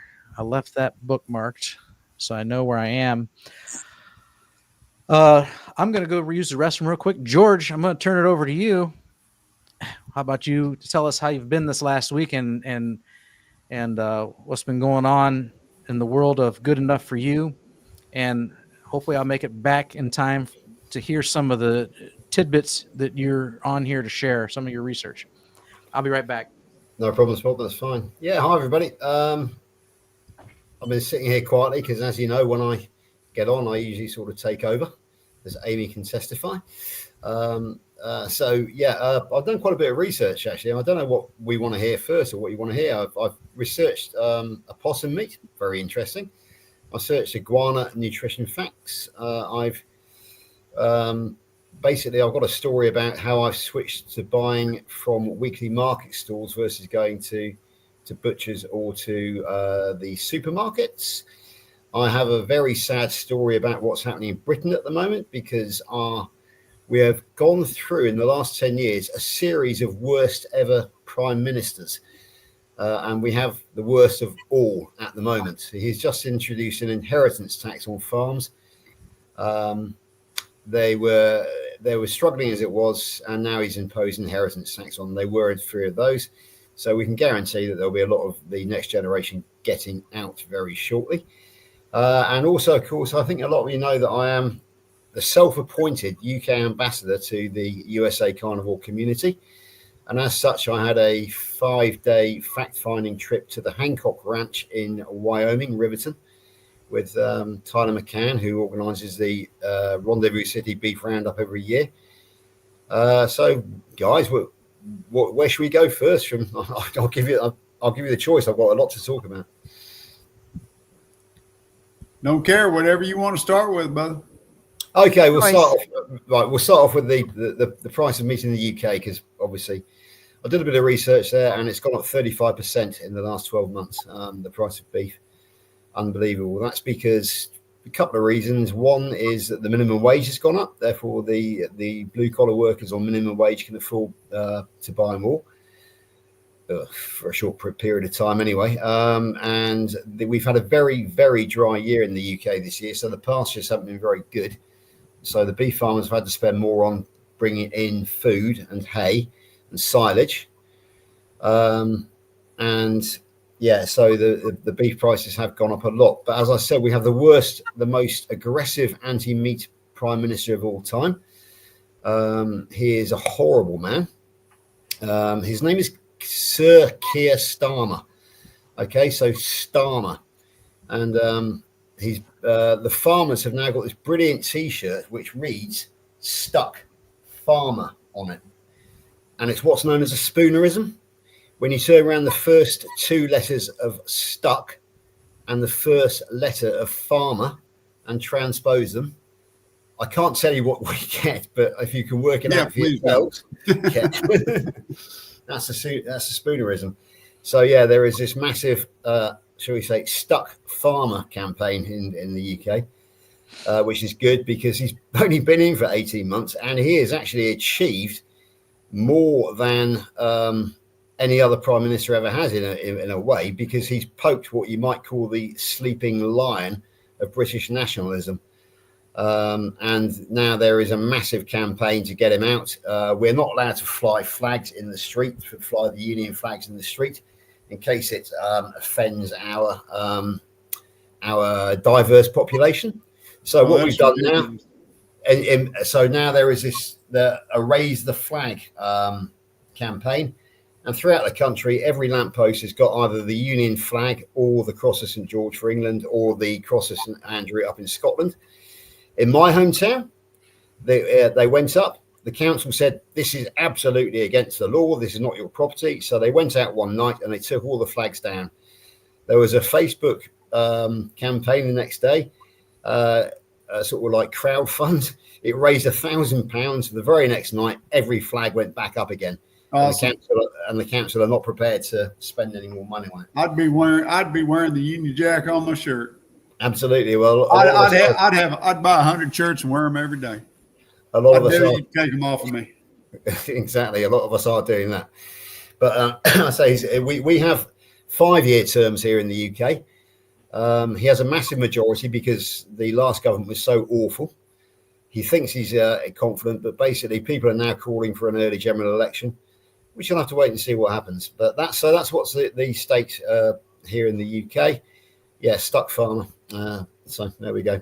Right, okay. It's probably worthwhile me mentioning my trip to Wyoming because it was a very interesting fact-finding trip to me. I went to the Hancock Ranch. It's about 6,000 feet altitude up in the mountains. And one thing which really struck me is that the amount of acreage that it takes to raise one calf versus what happens over here in the UK. I live at sea level. We have very lush green pastures, and in relatively small fields, we have large herds of beef cattle. Out on Tyler's Ranch, the Hancock Ranch, it takes 55 acres to raise one unit, and a unit is a mother and a calf. So that is, I mean, we went out there and it just stretches for ever and ever, which is totally different to what I'm used to in the UK. But there were no herds. There was, you know, we had to go looking for the mother and the calf. It was totally bizarre to me. That's common up in the northern states up there, Wyoming, Montana, Colorado, all them states up there. The grass is not nutritious. They have a ton of it. They got a lot of it, so they have to have large acreage. I spent some time on a ranch up in the Pryor Mountains in Montana, and they were asking me, "What's it take to raise a cow and a calf down in Texas?" You know, versus what they have. And I forget how many acres they had to have, but it was like over 100 acres for a cow calf for one cow calf, something like 55 on the Hancock Ranch. And I told them I can raise on just 5 acres down in Texas. I can easily raise a pair of cows and pair of calves, you know, 2 cow calves on 5 acres easy with no problem whatsoever. Yeah. But the difference is, and that's not everywhere in Texas. You know, there's some areas it's going to take 20, 30, 40 acres per cow calf, you know, simply because they don't have as good a rangeland. Where I'm at, we put money into our pastures and we raise hay. They can't, you own 20,000 acre ranch. You can't invest in your pastures. You can't raise grass like I can. I'll raise coastal hay, coastal Bermuda, and I can fertilize it. I can seed it. I can seed it. I can sprig it. Whatever I need to do to raise a good quality grass. And when I have a good quality grass, I can put more livestock on it. Yeah. So it'll handle more. And that's what the difference is there. Yeah, we have superb pastures here down at sea level where I live. Just one more thing I want to report on from my trip to Wyoming. A couple of things, actually. The first one being that the Riverton Roundup will be back next year. It had to be cancelled this year because Cal Hancock, Tyler's father-in-law, died on July the 11th, unfortunately, and it all went. He had to take his eye off the ball, and a couple of his major sponsors let him down. I'm pleased to say that one major sponsor let him down was the CEO of Pluck. I think we discussed Pluck before. Yeah. Okay, it's incredibly expensive. It's dried organ meat, and it has to be 100% grass-fed organ meat. And they're very, very particular about that. And he can't get the supplies in the US. So the reason it's so expensive is he has to ship everything in pre-dried, pre-processed from New Zealand. So it has to come literally around the world, or halfway around the world, in order to be packaged into this, and then obviously processed and sold. Now I presume that's because the most beef is cattle beef in the or grain finished over in the US of A. Now, as I say, one knock-on effect that I've had from Wyoming is I'm now acquainted with James Barry, who is the CEO of Pluck. I have discussed things with him. I've done a bit of a feasibility study over here. I have found 59 very small 100% grass-fed, grass-finished producers. I have found a processing plant and a freeze-drying plant over here. I've given him the information. He's thanked me for it, but that's the last I've heard of it for the time being. However, I can tell you that on Sunday, the 16th of November at 1 p.m. Eastern Standard Time, James Barry will be our guest on Carnivore Sunday School. So we will be actually interviewing him about the product Pluck at that time. And the other product I came home with was a carnivore bar. Philip Meese is the CEO there. I haven't actually contacted Philip, but Tyler knows him very well. I could go down that route in the future. So those were really my findings from Wyoming. I was stunned by the acreage that it takes to produce one unit. And also, as I said, I was very interested in bringing some Pluck back to the UK and Carnivore Bar as well. And I am now part of the planning team for the Riverton Rendezvous City Beef Roundup next year, and I'm hoping to be able to raise a contingent from the UK. Dr. Kiltz is coming over in June, and I'm hoping that he will advertise it to our Great British Meetup, and he's going to be at Wyoming. So I hope that the enthusiasm he generates might enable us to bring maybe half a dozen UK carnivores over to Wyoming. I've got a bit of fun stuff about the opossum and the iguana, which we can come back to, but I've had the floor for long enough now, so I'll hand it back to you. Yeah, we'll welcome Kelly to the screen. How you doing, Kelly? I'm doing good. Pretty good. And then, so this comment we have up on the screen, Carnivore Homesteader, that would be you, right? Yes. Was your channel, did you have a channel called Broken Carnivore before? Yes, I still have that channel. I hadn't posted a video lately. I am in the works of making one for that channel, but I've been super focused on this new direction I went, because I always had a passion for as a farmer, rancher, and I have 25 acres of property here. But I figured that this new channel, I'm in the same boat as like a lot of people out there. Lack of funds, you have to budget, and I have buildings, I have the property, I have, the implement, the tractor, a truck and stuff, but my biggest downfall to get animals out here is fencing, because I have to replace the fencing. So I decided to gear a new channel geared to starting a carnivore or starting a homestead on the budget. This one's not just geared for carnivore. This is geared for anybody. I can help, whether if you carnivore, ketovore, paleo, vegan, vegetarian, even the standard diet that you want to learn how to raise your own animals. You want to do your own homestead on a budget. This is what I want this channel for. Is not only share my journey as I build this homestead, but also can be a helpful tool for others as they want to build one. Especially the cost of this day, everything is so sky high. Yeah.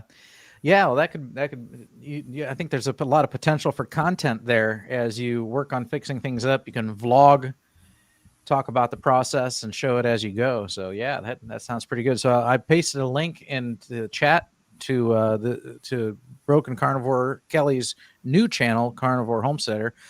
Go over there and hit subscribe, which I just did. So, all right, very good. We're happy to support you, and we hope that your new channel, hope your new channel, is able to drum up some success, or and in my opinion, YouTube success starts here. Like, you have to just love making videos, love telling stories, and kind of not really care about the metrics or the audience at the beginning, because if you care too much about trying to reach an audience, you're going to get discouraged fast, because starting a YouTube channel and getting it to move is, unless you're already popular or have a knack for being an entertainer, it's hard. It is so difficult to get some momentum going on a new channel. It's really difficult. So hopefully you like homesteading, and hopefully you like editing videos, and because that's what's going to really, that's what's really going to really shine through. And then as your channel gets discovered, that's what people will stick around for. So I'm surprised my very first video and the short I put out, I figured I wouldn't get maybe 20 views in a week. I got 190, almost 190 views, and then almost 1,200 views. And it's just my short was a simple name. I just gave it a name. It was a name that my dad came up with back in the late 80s, early 90s, because in the state of Missouri, if you have truck plates 18,000 or more, you had to, especially farm plates, you had to have a name on your vehicle, regardless where it is. And he come up with the name Bar D Ranch because we had horses here. Plus, we had neighboring property that was next door that they bought in the 90s that we raised cattle. Plus, on the other side of my hometown, my mom grew up and was born and raised, was the family farm, my grandparents' farm. And I always enjoyed going down there every summer, even if I had to do a little work, throwing corn in a corn crib or hauling some hay when I was a little older. But I enjoyed that stuff, and I had a passion for it. And I'm like, you know what? After I got this, after a year being on carnivore and how better I feel, I'm like, I want to get this started, and I want to share my journey. And I was like, what way to share it is on YouTube. Mm-hmm. All right. Very nice. Let's see here. Playing a little catch up here. Bryce Biscuit says, Dr. Baker said that the total cattle population here is the lowest it's been since 1951. That don't surprise me. Yeah. Interesting to put a number to that. And 75 years. 75 years. Yeah. I wonder, I see a lot of your farmers right now are complaining. I don't think they're getting the subsidies they used to get. I don't know for sure, but they're all struggling. Prices of farm equipment, prices of buying feed and whatnot, seed. And I kind of wonder if there isn't a concentrated effort by powers that be, to, one, get rid of all cattle production, all meat production. I don't see how it can be done, but I can be ignorant too, so, and short-sighted. So, but it seems to me like they're purposely trying to kill it, and so that they can bring on a very vegetarian faux meat. And this all comes not from the local farmer down the road that's plowing his fields right now, getting ready to plant his winter wheat, but it's coming from the big ag farms that are owned by people like Bill Gates and whatnot, because he's buying them all up. Because they're dying as these farms are going out of business. You know, it's my understanding from what I've heard, he's going around buying these up to where it's going to be one big giant conglomeration, and they will control all the food. And we won't have any choices. It'll be small people like me that do a little bit on our own, and eventually we're going to die off, and there won't be any more of us, you know, feeding our. But Bill Gates, we're feeding ourselves mainly. You know, we're not feeding the populace, so we're kind of getting away with it. But I just wonder. I don't know for sure, but I just wonder. It just seems to me that's what's happening. And Bill Gates loves his cheeseburgers. He loves his cheeseburgers. Bill Gates' favorite lunch is a cheeseburger. A real burger with real beef? Well, you can bet real cheeseburger. The elites are going to have theirs. Exactly. It's the little man. He's going to get what he's given and be glad to have it. I mean, they already said you are going to have nothing and be glad to have nothing. Well, that sounds like all slaves of don't history. eat meat. That sounds like all of human history. Yeah.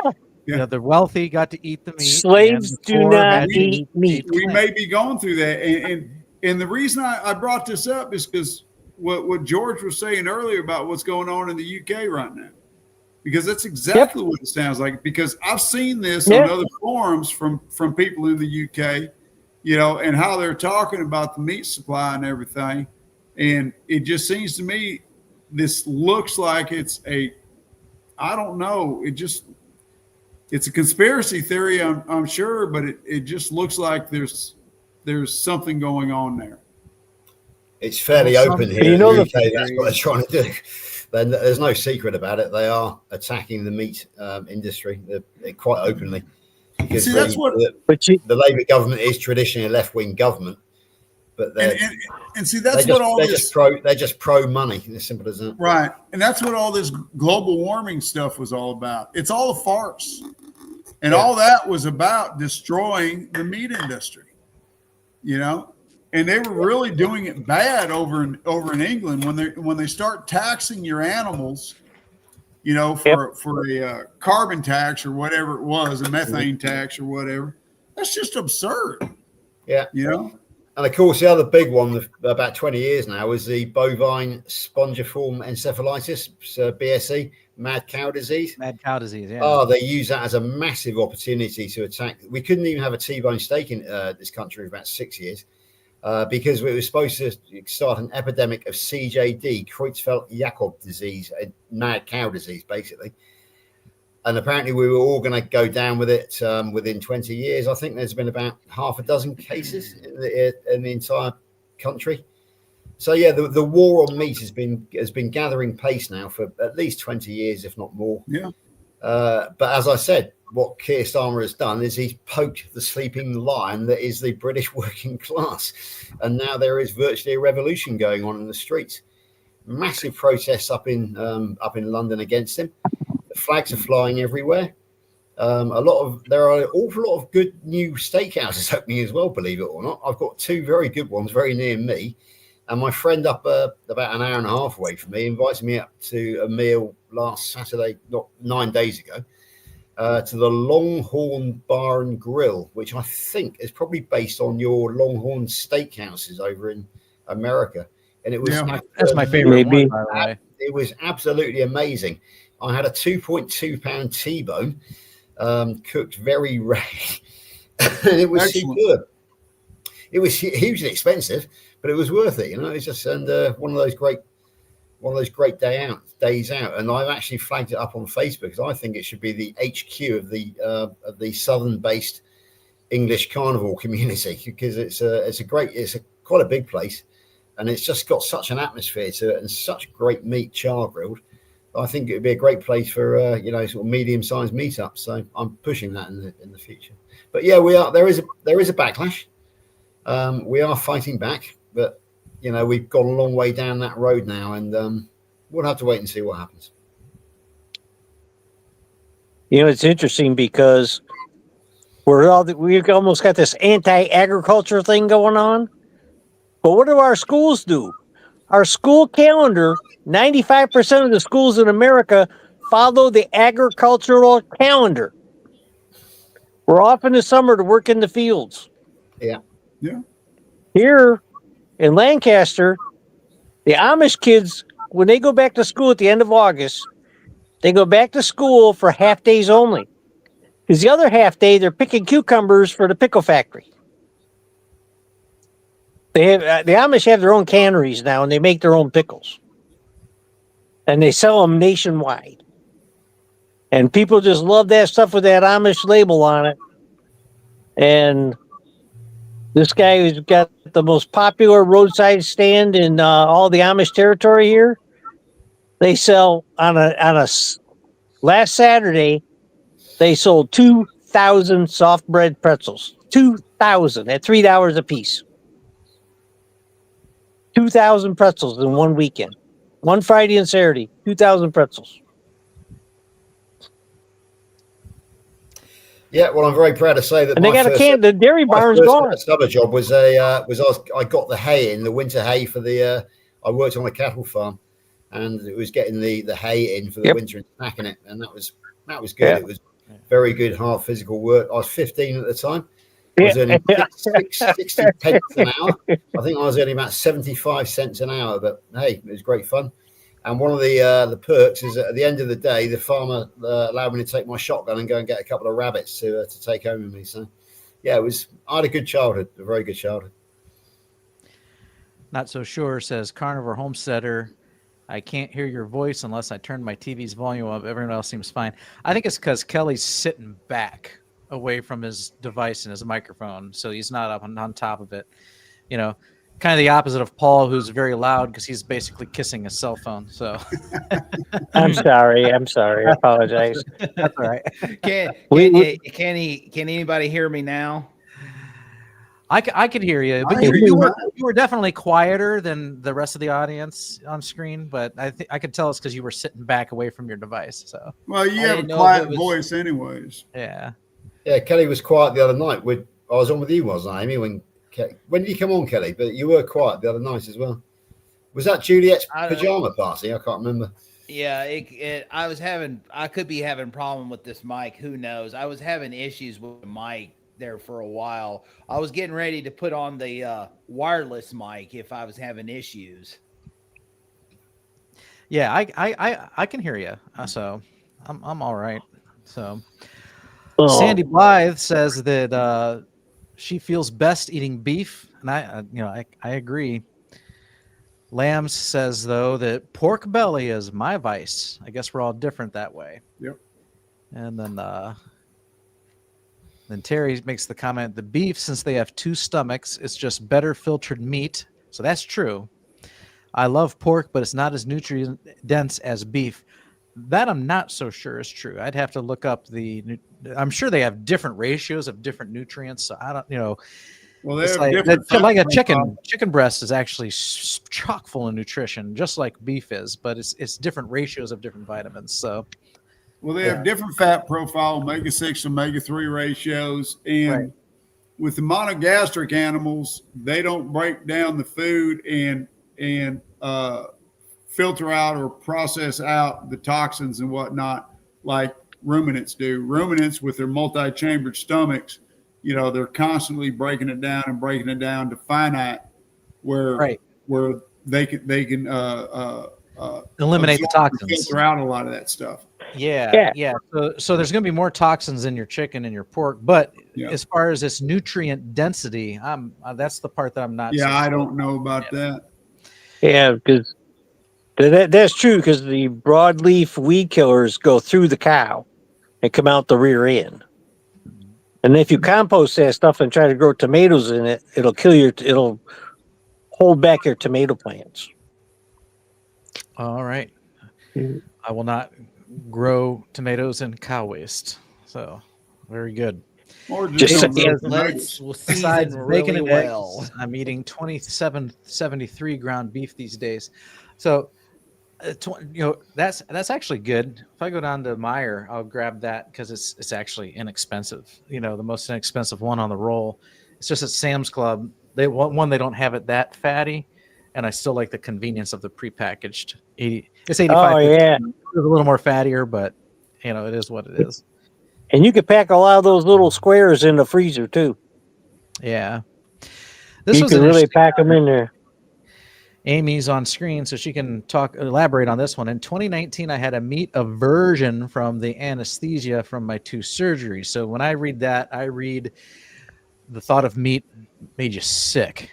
But it says you ate bacon and eggs every day for a year. So So Kurt was mentioned, and that he did an experiment with eggs, only eggs for like 3 months or something. So in 2019, I had 2 left hip surgeries on the same hip, and I swear, like anesthesia does bad things to me. I'm so surprised I'm doing this good after this last surgery last week, but it changed my taste buds for a whole year. And I would try, especially beef. I would try to eat beef. I couldn't. I'd take a bite and I felt like I was going to get sick. And I'm like, this sucks. I'm on keto. I was on keto. I'm like, how am I supposed to be on this diet if I can't eat meat? I could eat a little bit of chicken, but honestly, I just ate bacon and eggs every day that year. And that was the year I lost 60 or 70 pounds in 1 year. Mhm. I mean, just eating bacon and eggs, because that's really all I could tolerate. So when you mentioned Kurt, I'm like, yeah, I did that for a year. And then finally my taste buds came back. But So I don't know. eating just bacon and eggs for a full year, what was your health like? Did you have any blood tests run during that period or anything like that? Probably everything I think was in range. Did My you cholesterol. did you feel So good? this is 2019. I So she wasn't strict carnivore then. You were like No, I keto- wasn't strict ketovore. carnivore. No, I understand. But I'm just wondering, that was her main source of protein. So I'm just curious, how you felt, if you felt good. Honestly, that year, I mean, granted, I was on crutches most of the year, so I was on a struggle. I was struggling a little bit because of all my surgeries. But I mean, that's the year I felt like energy. I felt amazing. Aside from the surgeries I was going through, it wasn't until the next year when we know what happened that year, that 2020. Yeah. And that's when I started getting sick with the virus and the vaccine and everything else, and that's when my energy tanked. But that year I lost all that weight just eating bacon and eggs. I really felt good, and my blood work, for all intents and purposes, has been great. And I had to have a ton of blood work done, obviously, to have all the surgeries. They don't just operate on you. Now, the only thing I will say that's always been borderline to the doctors is my cholesterol, and I don't care about that. I don't. No. Well, I don't care. The main reason I ask is it was brought up earlier. Could you survive? Could you live just on eating eggs? It was mentioned, and I think you just showed that yes, you can. You can get by cheap. This whole topic's supposed to be about eating cheap on carnivore. You just got it right there. You can eat eggs. You can eat bacon, and you can be healthy. You can thrive, and you can do it long term if you need to. Yeah.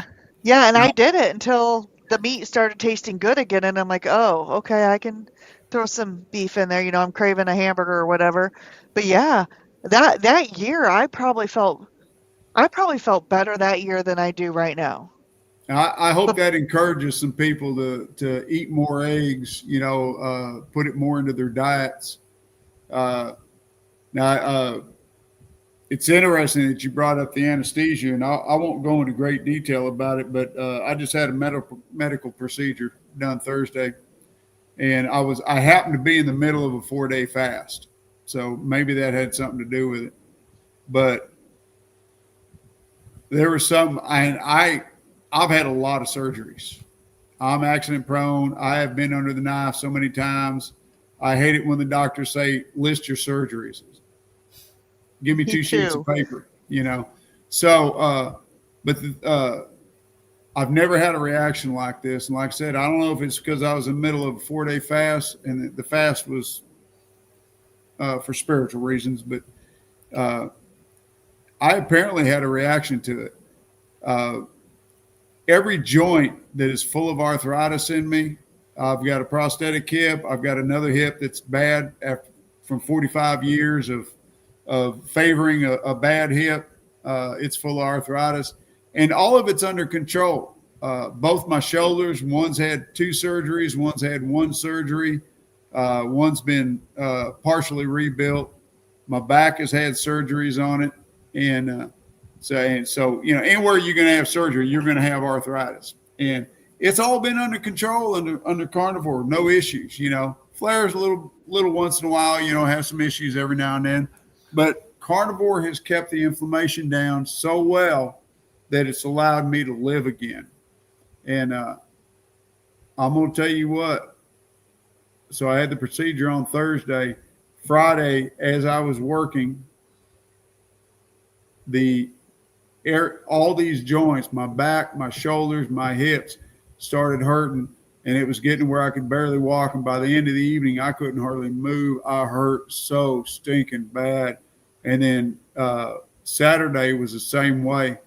I was just in absolute agony from the pain. That I think the anesthesia, maybe somebody knows something about it, or maybe somebody has experienced it, but I'm assuming that and I had to take 2 powerful antibiotics because of what they were doing to me. One was oral and the other one was injected in my IV. And maybe those had something to do with it too. I think they broke down my metabolism. The 2 of them combined broke down my metabolism, and it just allowed this arthritis and inflammation to hit me like a ton of bricks, you know, just compounded. It was miserable. Now, Sunday, I felt pretty good. You know, it was out of my system. I ended my fast Saturday, and Sunday I felt good, and I was eating normal again. So I was just, if anybody's ever experienced like that, I'd love to hear from them. You get an IV bag? Yeah. Did they have glucose in the IV bag? You know, we talked about that last week, and I said Yep. if I ever going to put one in me, I was going to ask them what it was, and I totally forgot to ask. I forgot too, because I had some weird things happen last Monday. Like, I ate the entire fridge Monday, which is weird for me because usually the anesthesia makes me so sick. And honestly, I've been eating cheese every day. I had some cheese today. I can't quit the cheese now and it's because of that glucose they put in my system. And, you know, I know it is. I'm going to tell you what, you know, now that you bring that up, if that's what they did to me, that would have caused inflammation in my body. Yep. It might not have been the anesthesia. It might have been what's in the bag. It may have been. I didn't think about that earlier. I forgot to ask too. I just assumed it was a saline drip. So you might be right. And we had just talked about that, you know, and I'm ashamed that I forgot it, but I'm old. I'm allowed to. So that may have been actually what it was. They may have put a glucose drip in me. Boy, if I'm going to ask them when I have my follow-up appointment. I'm going to ask them about that. Interesting point about the cheese, Amy, because I think we talked about this earlier. I looked it up, and there is a milk protein called casein. Yep. And when it goes into cheese, it becomes casomorphin, which is an opiate, and basically it triggers a dopamine reaction in the brain. So it's basically addictive. Cheese can be addictive, and it sounds like you are somebody I'm having a cheese relapse. Now, I'm not eating a lot of it. Like, I'm not eating, you know, like today I had 2 Colby cheese sticks. Yeah. 2, just 2. But the first day I ate, the very first day, Monday, when I was on here last week, I ate a lot of cheese. Yeah. There's like 4 really thick pieces. I don't know, at least. And I think I went back for more. I don't know. But I mean, presumably, if it's a casomorphin, it's also got a pain killing. What do you call it? A quality to it. If it's a morphine, it feels so good after I eat it. It's got a dopamine. It triggers dopamine. It is an opiate. So yeah, I'm not surprised. I feel really good eating it. Maybe your body and brain. maybe your body and brain were craving it because it was looking for the opiate version of it. I just don't know. Anyway, what I got you, Amy, Matt, I don't know your full story. It sounds like you've had a weight loss journey. Do you know what you were at the start of that weight loss journey? Because I've had 260 pounds about. Yeah. Approximately, I'm guesstimating. I know I tried some things and I did lose like 15 or 20 pounds. Yeah. And I got down to 240. So I'm thinking I started at 260 at my heaviest. I'm 5'9". Yeah. Okay. That's interesting. What do you And well, I haven't weighed myself this week. I may have gained some from all the cheese eating, but I think the last time I weighed myself, I was like at 165, and I've been down to 148 on this journey. I've been as low as 148. Okay, interesting, because it's once again, I know that you and I are brother and sister in hernias, and we're pretty much brother and sister in the weight loss journey, because I am 5'9". I started at 293 pounds, and this morning I was 173 pounds. So yeah, are we? Were we separated at birth? I mean, I don't know. Maybe we're twinsies, and maybe I weigh 173 after all the cheese eating. But yeah, I won't step on the scale right now. Obviously, there is a slight variation between the male and the female gender, but it sounds like we've had a very similar journey in life, to be perfectly honest with you. Yes. So and I've had 8 surgeries. This was my 8th surgery in life. Yeah, I counted them. I haven't had those. Yeah, I've only had 1 surgery, and that was to take my adenoids out when I was a child. So that's the only. That's the one I did not have that I was supposed to have, was my adenoids, because my parents wouldn't let me. They wouldn't throw me into the knife, and I'm thankful. Yeah, I'm doing great. I came out of the womb at the age. My mother was 41. I came out as a C-section. I was an obese baby, obese child. I had massive catarrh problems in my nose and massive abscesses in my ears. That was almost certainly because I was a glucose or sugar addict from the moment I was probably within the womb, because she almost certainly had gestational diabetes at that age, and also because sugar was so readily available then. So yeah, I had a very difficult upbringing. So yeah, I had my adenoids out and to try and sort that out. But yeah, it's very interesting. And I say it's we're on very similar journeys in both inguinal hernias and in weight loss and that sort of thing. Anyway, back to the panel. I was looking up on can anesthesia cause arthritic flare-ups, and so most of the information I read says no, not directly, but there has been some findings about post-operative flares and arthritis, and it's one of the reasons is post-surgical stress. Where was that line at? I lost it. So the trauma of surgery can activate the immune system, exacerbating underlying autoimmune responses. So maybe that came into play. But then you got the glucose drip too. So I think both of those are good theories. So it just may have been, you experienced some trauma and you ended up feeling it all. Yeah, you ended up feeling it all over. Like I said, when she brought that up, I can't wait. When I have my follow-up, I'm asking about that IV, because that would make more sense than anything now. If they gave me a glucose drip, I have been clean. I don't even do artificial sweeteners. I have been so clean for 902 days now. I'm at the 902 day mark as a carnivore, and me, I'm a pretty strict carnivore. And so, yeah, if you was to shock my system with that much glucose, yeah, I could see where that would really set me off. Now, with that being said, I'm not having cravings or anything. I've been eating cheese, but I eat cheese now. I can eat cheese because I almost have to eat cheese to maintain my weight. My gosh, and on that 4-day fast, I lost nearly 5 pounds. Yeah, and then that put me down to 155. And you were on that 4-day fast, so then if you thought you felt hungry, you just ate, because you were fasting for 4 days anyway. You may have totally you saw the signal as just, hey, my body says it's time to eat. That could have been it, because you've been fasting for 4 days, didn't give any thought to it. Yeah. The anesthesia, like symptoms or whatever, it also doesn't explain that anesthesia makes me cry like for 6 months after a surgery. Like seriously, I bawl like a baby. I'm not now, so I must be having a good experience, but after every surgery I've ever had, I had uncontrollable crying for like 6 months. I bet you that symptom's not in there either.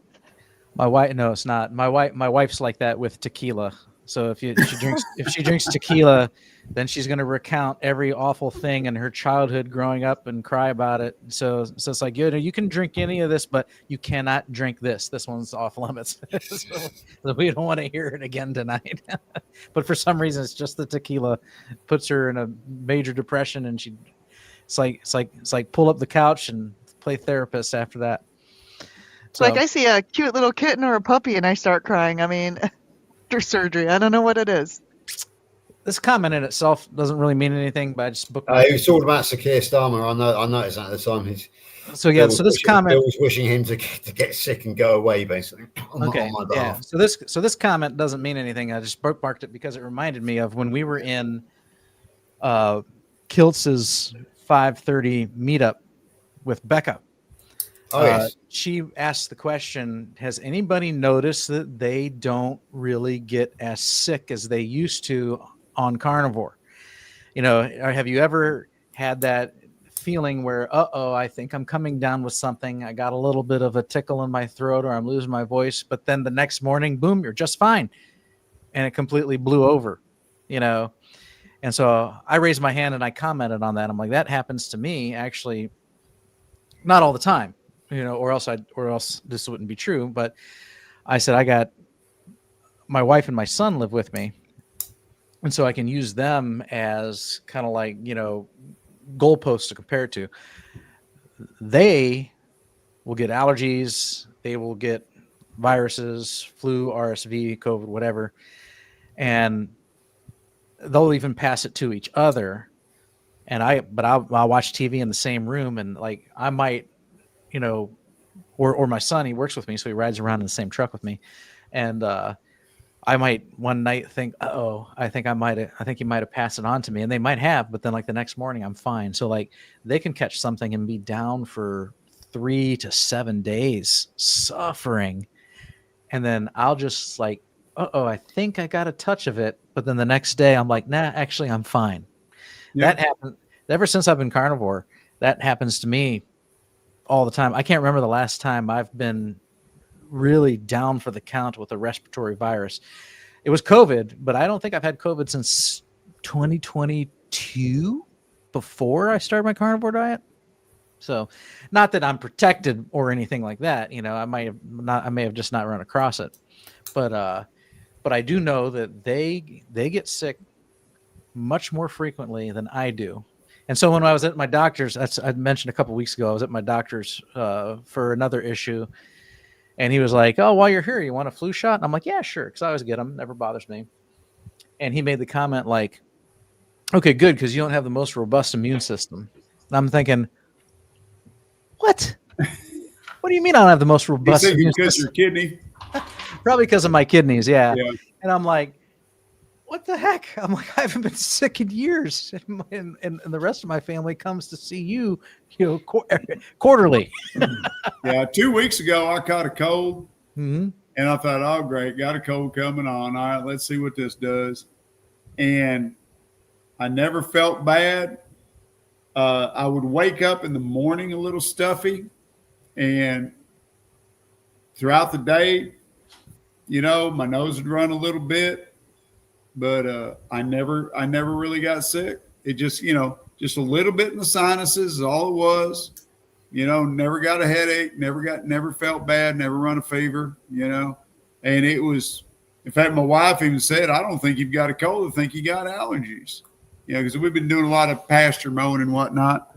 But I don't get allergies. The only allergy I get, besides one from a medicine, is I'll get a little itchy eye once in a while, and I wasn't getting any itchy eyes or nothing. That's usually just pollen allergy in the summer, spring. in the spring, and it affects my eyes a little bit. But I might sneeze in the spring, and then if I Yeah. touch pollen like on the chairs and then rub my eyes will get inflamed. And when we're pasture mowing, we wear neck gaiters over our nose and mouth, keep the dust out. But it was cold as far as I know, and it was about the mildest cold I've ever had. Barely even noticed it. Yeah, I'm just racking my brains. I work. My day job is.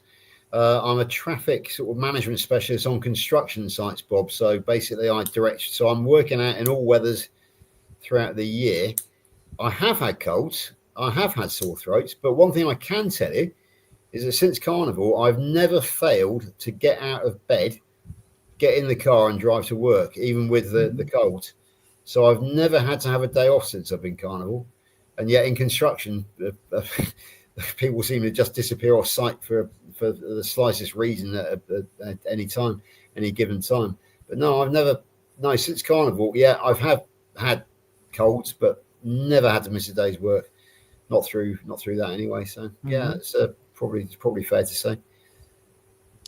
This comment here says Bill Gates is overweight and has a fatty liver. Does he have a fatty liver? I wouldn't be surprised. Just guessing. He doesn't look very healthy. No, but he's also old, so it could just be old. It's kind, it's kind of funny. Is like I hear all these things. That's all right. I'm old too, but well, you're not old and flabby like Bill Gates, though. What's funny is like I hear all this negative stuff about Bill Gates, and I've only recently been subject to it. But like, when I was young, he pioneered Windows and he was into tech and everything, and I actually kind of admired the guy for the longest time. And then when he stepped away from Microsoft, then he started getting involved in things that he probably just should have stayed out of. So, but I'd always liked the guy, and then now in more recent times, I keep hearing stories about him and these ideas he comes up with for. I think the most recent one was butter made out of air. That was just a couple months ago. There's butter made out of air, and then he's got the stuff that he can spray on apples so that they don't rot or go bad for like months, or something. And it's like some scary stuff there. So, okay, here's a quick question then. We're talking about Bill Gates being old. How old is old? Oh, I don't know. When do you get old? Because I'm 60 now. How old is Bill Gates? No, I mean, but how old is old? I'm the old man on this thread right now. I'm 69. Bill Gates turns 70 tomorrow. Okay. So y'all go wish Bill Gates happy birthday tomorrow. That's roughly the same age as both Lynn Tucker Carnivore and Dr. Kiltz, but they don't. Yeah, he's 70. Geoff's 69. Yeah, I'll put right? Kiltz. Well, Kiltz and I are the same age. We're only about a month apart from each other. But I'll tell you what, I feel 49. I don't feel 69. Well, the point is, I've just turned 60, and up until recently, 60 was the pensionable retirement age for women in this country. They've now had to move forward because of equality, basically. The pensionable age is now 67. But it's like I'm supposed to be an old man, but I'm just actually starting a new career in life. So it's I felt old when I was 55, but I don't feel old anymore. So I need to qualify. I just need to make some qualifications for my statement. Okay. Most 70-year-olds in the United States, probably around the world at 70, don't look fit. They look like Bill Gates. Okay, that's all I meant. So his is a combination of age plus his 70 years of eating the way he has. I guess what I was trying to get around, a very clumsy way of saying, is that we as carnivores, we're not showing our age in the same way. Yeah, in the same way as the rest of the population is. We don't. That's what I was getting at, basically. I agree with you. I feel like I'm in my 40s now. And I've said this when I've been interviewed in the past, that when I started Carnivore, I was a 66-year-old man who felt like he was 86 and just waiting, to die. Yeah. That's how bad I felt. I just I was just waiting to die, and I was, knew my time was short. I And was 56 and a half. within 6 months,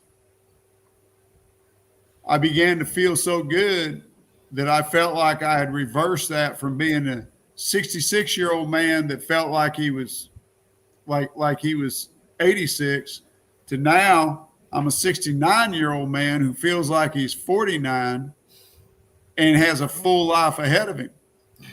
I don't feel like I'm waiting to die anymore. In fact, you mentioned retirement.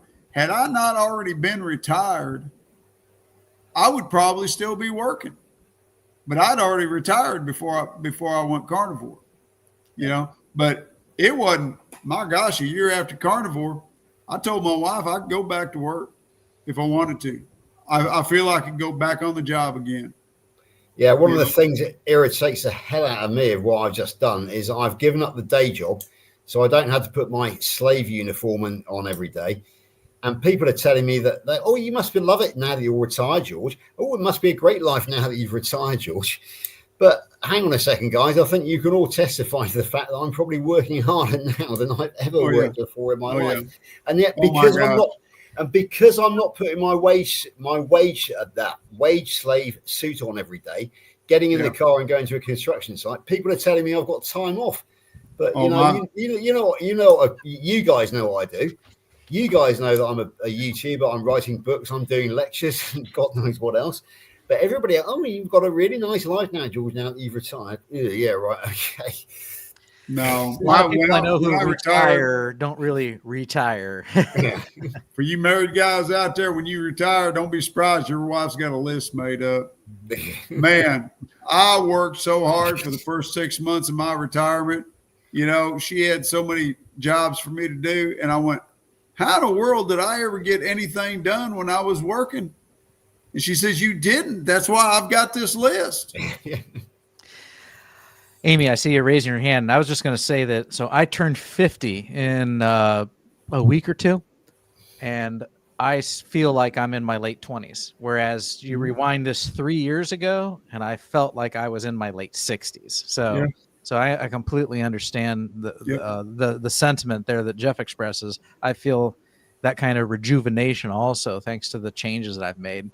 Amy, you had your hand up. You're muted. Your mic's off. Oh, can you hear me now? Yep. Yeah. Okay, sorry, it's this headset. So I'm 49 as well. I'll turn 50 in March, on March 2nd. But I'm glad my husband's not listening to this because he's a few years older than me. He's 64. He'll be 65 next August, and he's retiring in June. And so, like, do you have any suggestions of what kind of projects I should give him, Geoff? Well, you look around the house and see what needs to be done. That's awesome. Yeah, the question is, though, Amy, is he any good with his hands? Because these are good for nothing apart from traffic management and writing with. I am absolutely hopeless when it comes to DIY or being a handyman or anything. So I have to get somebody in, or Lainey does it herself. Yeah, yes, he's very handy. Okay, I really thought when I retired, I'm going to be getting on my motorcycle every day. I'm going to be taking long trips and all that. No, did not happen. No. Yeah, Lainey, when we first got married, I think, she set me a few tasks and I got them so badly wrong and it got so stressful that she understands now that, I am, we have to get the professionals in, or actually her side, our children or her children, because she was a widow, they're engineers. So we have to rely on them, really. I'm very good at languages, very good at speaking, very good at writing. Just forget it if you try and put a power tool in my hand. It just doesn't happen. Well, you can look at my tool board back there. I was a mechanic for 41 years. You're a mechanic too, aren't you, Kelly? Maintenance? I am maintenance. I've been in the maintenance trade probably for 25 years, going on 26. Started industrial maintenance, pretty much working on anything from 483 phase to pneumatic, hydraulics, big machines, pour molds, robotics. I did all that, but in 2006 to 2008, I got tired of working 7 days a week, not knowing if you're going to have a day off. And so in 2008, I went to apartment maintenance, and that's where I've been. I've been with the company I'm currently with for 15 years last Wednesday. It's awesome. Yeah, Laney's first husband was in the Navy. He was fleet maintenance. So he was an engineer by trade. He unfortunately died in a very nasty accident in Civilian Street in a quarry. But his two children, they've inherited his engineering skills. Chloe is actually a nuclear engineer in the nuclear power industry, and Max is a bricklayer in construction. So yeah, thankfully we have, and also Chloe married a motorcycle engineer. So we have a pretty good range of skills when things go wrong in the house. It's a question of phone the who you're going to call for kids, basically. And so it's not dad to the rescue, it's the kids to the rescue nowadays. Kelly, are those like blue blocker glasses? Yeah, they're actually what they call nighttime blue blocker. They all they are is just a clip on. It's all it is. Oh, okay. They do make a daylight version, so I'm gonna get the daylight version one, which they're more like a yellow lens instead of more like an orangish red lens. I think what it does, especially at night, it kind of reduces more of the blue light, so you can be able to go to sleep. Which once I hit the bed, I can even have the TV on in the bedroom within 5 minutes. Next thing I know, the alarm's going off. I'm like, oh, I forgot to turn the TV off. So that's one thing that Carnivore is a big help. Is I used to not be able to sleep at night. I was a light sleeper. Probably I know I had sleep apnea because I know I snored really loud. But now it's like I can hit the pillow. You know, I lay my head on the pillow. Next thing I know, the alarm's going off, getting ready to get up for the next day for work. I'm like, wow. Yeah, I'm kind of the opposite, but I have a biphasic sleep pattern now. I fall asleep at 11, wake up at 3, fall back asleep at 4, wake up at 7 or 8. And but that might not be the carnivore to blame. That could be also the fact that that's the routine that my dog is used to. When I got a puppy, I had to get up in the middle of the night to let her out. And so now she kind of expects it. She's trained that way. That and maybe my kidneys too, because I got to get up and I got to relieve myself. So it all works around the same time. So I can't sleep. I'd love to sleep 8 to 10 hours straight, but it never happens anymore. Bill Cook mentions that Elon Musk is now worth over 500 billion net worth, and so what? Good for him. So Richest man in the world. Yep. I mean, if he can, I could have done that too if I'd have had any ambition. If he can keep that number climbing, then good for him. You know, that's his business. So, but that is a lot of money. I will say that. I'm missing some context over here. Where'd it go? We need to start our own version of the Amish. I'm trying to imagine what that would be like. What are we talking about here? I think Rick's basically talking about the carnivore community getting together and producing our own, almost like a commune, I think is what he's getting at. Oh, okay. So that we start producing our own cattle and have our own little micro community, and who cares what the outside world is doing? Yeah, I think that's what he's getting at. Yeah, that makes sense. Okay, good. As long as I still get to keep the computer and my zippers, I'll be happy. Yeah, so we would be the carnivores. They're the Amish community. We are the carnivore community. It's just we're a bit disparate around the world, shall we say? As I was saying the other day, I actually have friends now from Eastern Australia, DC, rebuilding in Queensland, right down to the southern corner of California, is it LA, where I've got Angela Lero, and also a lady called Dawn Bahula down there. So right from southern California, right the way through to Eastern Australia, I've got a carnivore community around the world. I just think it's amazing. I love it. I really do. It's just an amazing being part of it. Yeah, it could sell electricity, iguana, shish kebab. I was gonna say, it could be all on a barter system. I will happily trade you some squirrel in exchange for some iguana. This gives me my way into the iguana facts I want to tell you. Iguana's fantastic meat, actually. So, okay, I'll read this to you. Iguana meat is a good source of protein and minerals with a high protein content of around 20.8 grams per 100 grams and it's got a low fat content of around 3.5 grams, as we guessed it probably would do.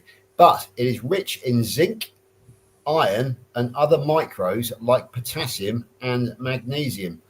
Low in carbs, 1.2 grams per 100, and it has significant amounts of vitamin A, retinol, as in the proper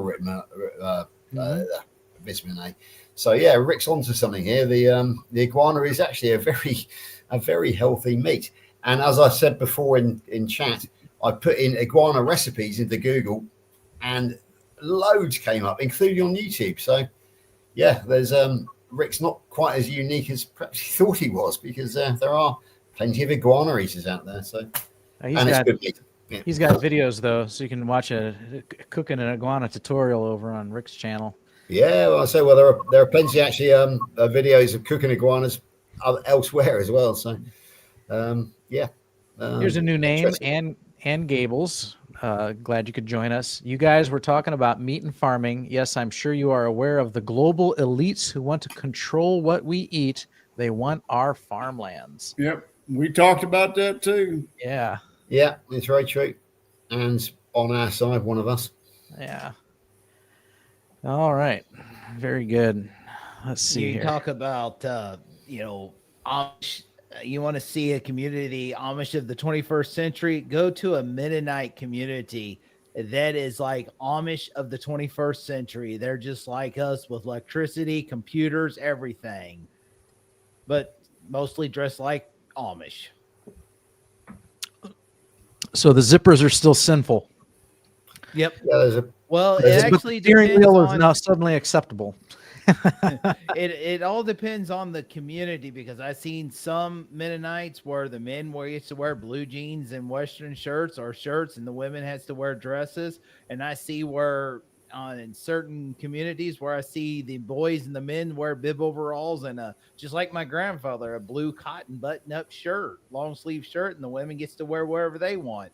It's just weird how it's just strange. And then there's a community south about an hour from me, down close to the Lake of the Ozarks in the Missouri area, that just north of the Lake of the Ozarks, that they have tractors with steel wheels.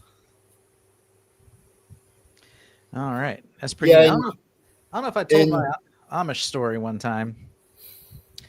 Did I ever tell you did I ever talk about the Amish story with the kid that whipped out the cell phone and called to ask about a boat on Boat Trader?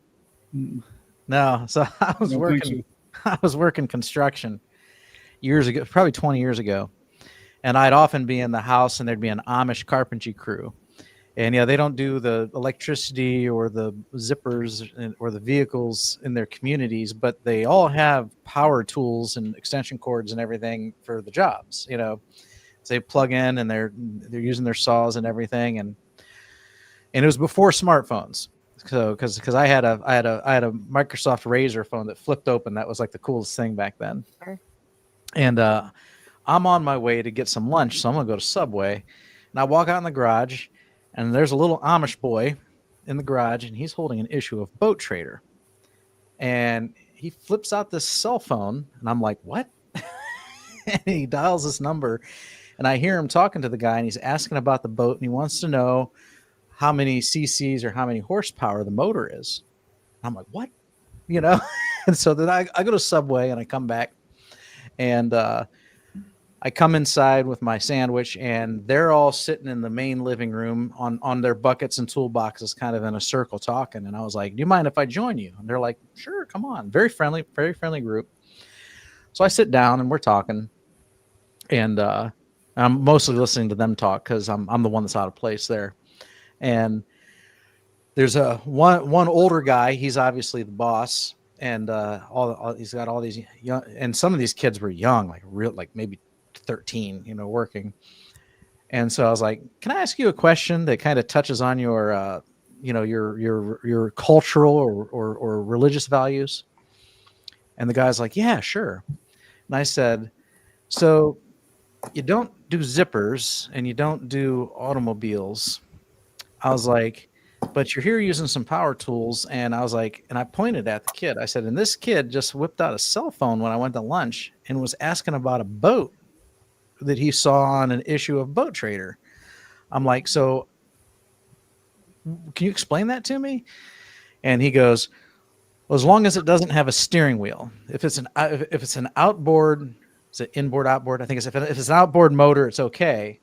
But if it's an inboard motor that you control with steering wheel, then that's not okay. And I said, oh, so is there any like scriptural principle that makes you come to that conclusion? And he goes, nope. And I'm like, what they decided. and I'm like, okay. I'm like, then why do you have that kind of rule? And what's the point?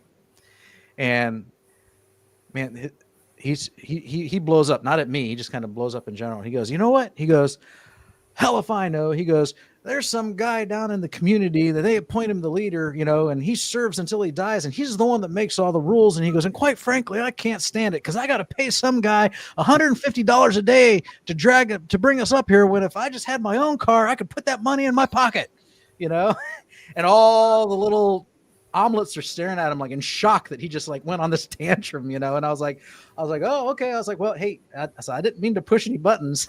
I was just curious. But yeah, that's what he said. He said, nope, some guy makes the rules and they all got to listen. That's it. So interesting. I can't hear you, but I see you waving. Oh, I'm gonna sign out. Okay. I've got a busy week at work, so I'll continue watching in the chat. But thank you all. Have a great week. All right. Thanks for joining us. You have a good night. Bye. Bye. All right. It's 10:30. We won't be on for much longer. If you would like to take her place. 10:30 your end. It's 2:30 over here, Bob. 02:30 hours is what I'm saying. If you would like to join us on the screen, I am pasting the link again in the comments. So it gets pushed out to all the networks that we're simul broadcasting in, Facebook, X, and YouTube. You can join us on the screen. We'll probably be on here for 5 minutes, maybe 30. Just a quick reminder to everybody, we went back an hour this week. So we went back from British summertime to Greenwich Mean Time, which means I'm only 4 hours ahead of you now. But I believe you guys drop back the hour next Saturday into Sunday, just to remind everybody. It's coming up soon. I think it's early November, yeah. I think you'll find it's next Saturday into Sunday. So I think you'll find that at 2:00 in the morning on Sunday morning, it will go back to 1 o'clock. It'll be Sunday the 2nd. Yeah, that'll put me 5 hours ahead of you again. Because everything has been so confusing this week. Because everything. I wish they'd stop doing it too. Yeah. Bill says, anyone want to try a 10-day fast with him? No, in a word. No. I'm not fond of fasting. I mean, I'd like the 2 meals a day intermittent fasting. And sometimes I'll do a no food Saturday, but I'm not really big on fasting. So I like my steak in the mornings. Steak and eggs. Steak and eggs, absolutely. The only fasting I'm doing, I'm not doing it for body or food. I'm doing it strictly for soul these days. Yeah. For me, it's all about prayer and fasting and getting closer to getting to know my Lord. Yeah, I mean, I can say the only fast I've done recently was a therapeutic one because I accidentally had some burgers out and about which were cooked in pretty heavily in sunflower oil, and I was ill for the day after. So I did a 48-hour fast just to clear the system, and it worked. So yeah, therapeutic fasting is the only fasting I do now. Lewis says he does a 72-hour fast every week. Yeah, that's part of his. I think that's part of his course. Actually, that's where he started it. Three solid days. He's actually doing the PhD as well because I think Amy said that Juliet and CB are on it, but I think Lewis is doing the PhD as well. And I think that they had to do one or something as part of it, and then I think he's carried it on.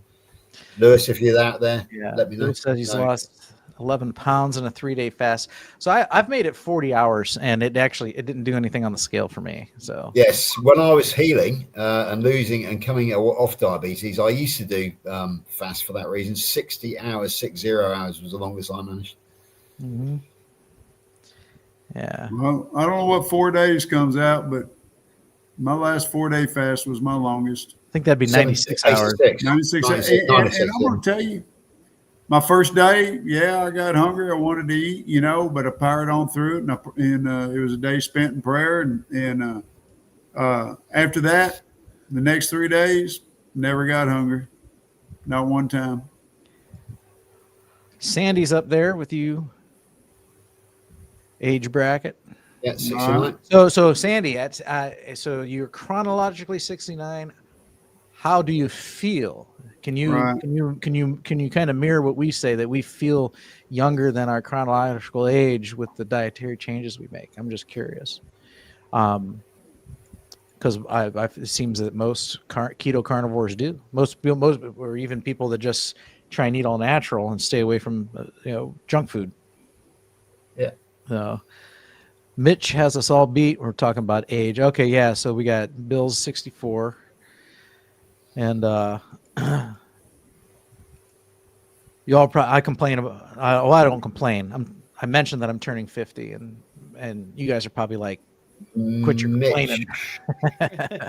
Mitch hasn't got Maggie White beat though, has he? Maggie's what, 85 now, I think, up in Canada. Yes. Yeah. Let's see here.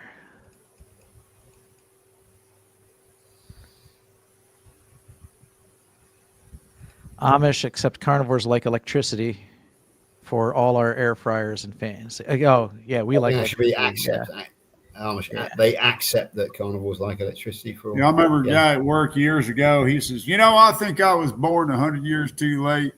I should have been born back in the early to mid 1800s. I said, dude, you couldn't survive back then. He said, why is that? I said, the first time you walked into your log cabin and went to reach for that light switch and it wasn't there, you'd fall down on the floor, curl up in a ball and cry. Not to mention anesthetic for operations as well. Me, I happen to like electricity. I like my washing machine and my dryer, and I like to be able to, turn on a vacuum cleaner, turn on lights. I'm glad to have been born when I was born. Yeah, me anesthetic, too. That's the big one for me. I don't particularly like pain, so I've had a lot of tooth work done over the years, and anesthetic has been my best friend. Oh, I can't imagine having to have a surgery or a pulled tooth about 150 years ago. No. Oh my gosh. No, especially teeth. The one phobia I have is dentists. Mm-hmm. I don't want nobody near my teeth, and I just can't. When I watch an old movie, and the old barber is pulling somebody's teeth, I just just shoot me. I can tolerate the chronic inflammation in the past with my hip than I deal with mouth pain. Yeah. Charger Mopar Rick is 57 years old, and he asked the question, is Maggie still alive? I think so. I think that'd be big news if she wasn't. Are you talking about Rancher Maggie up in Canada? Yeah, Maggie was up in Canada. She's still alive. Yeah, no, if she was gone, we'd all know about it pretty quick. Still jumping fences and raising cattle. Wrangling bulls, absolutely, yeah.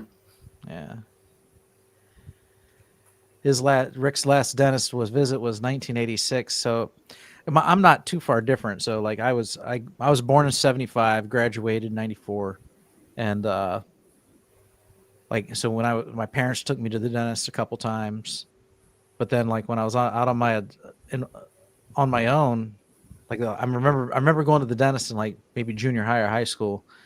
I didn't go again until in my 30s. I'd had molar number 3, needed a root canal because I used to have a tongue piercing, and I broke molar number 3 biting down eating some chips one time, and so that tooth quickly rotted out, and so I had a root canal, and I never had a crown put on it. I just had it dug out and filled in with some whatever they fill it in with. It hardens up, and never went back for the crown because I didn't have insurance, so I didn't want to pay for it.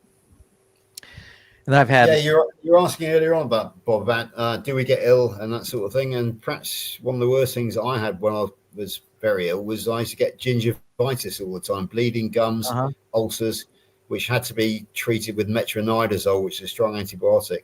Since going carnivore, I haven't had to visit the dentist, and I haven't had gingivitis, and my gums have stopped bleeding. So yeah, that's another one. It's not a flu or a cold or anything, but the gingivitis has gone. And I used to get it once a year, not anymore.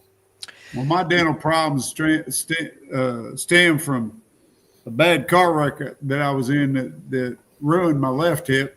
And I went through the windshield and hit the dashboard, and dashboard wrapped around me, and they had to cut me out of it. But going through that windshield, my head was down, and I went through it and clamped my jaw down, and I broke 5 teeth in my mouth, and I stress fractured all my teeth.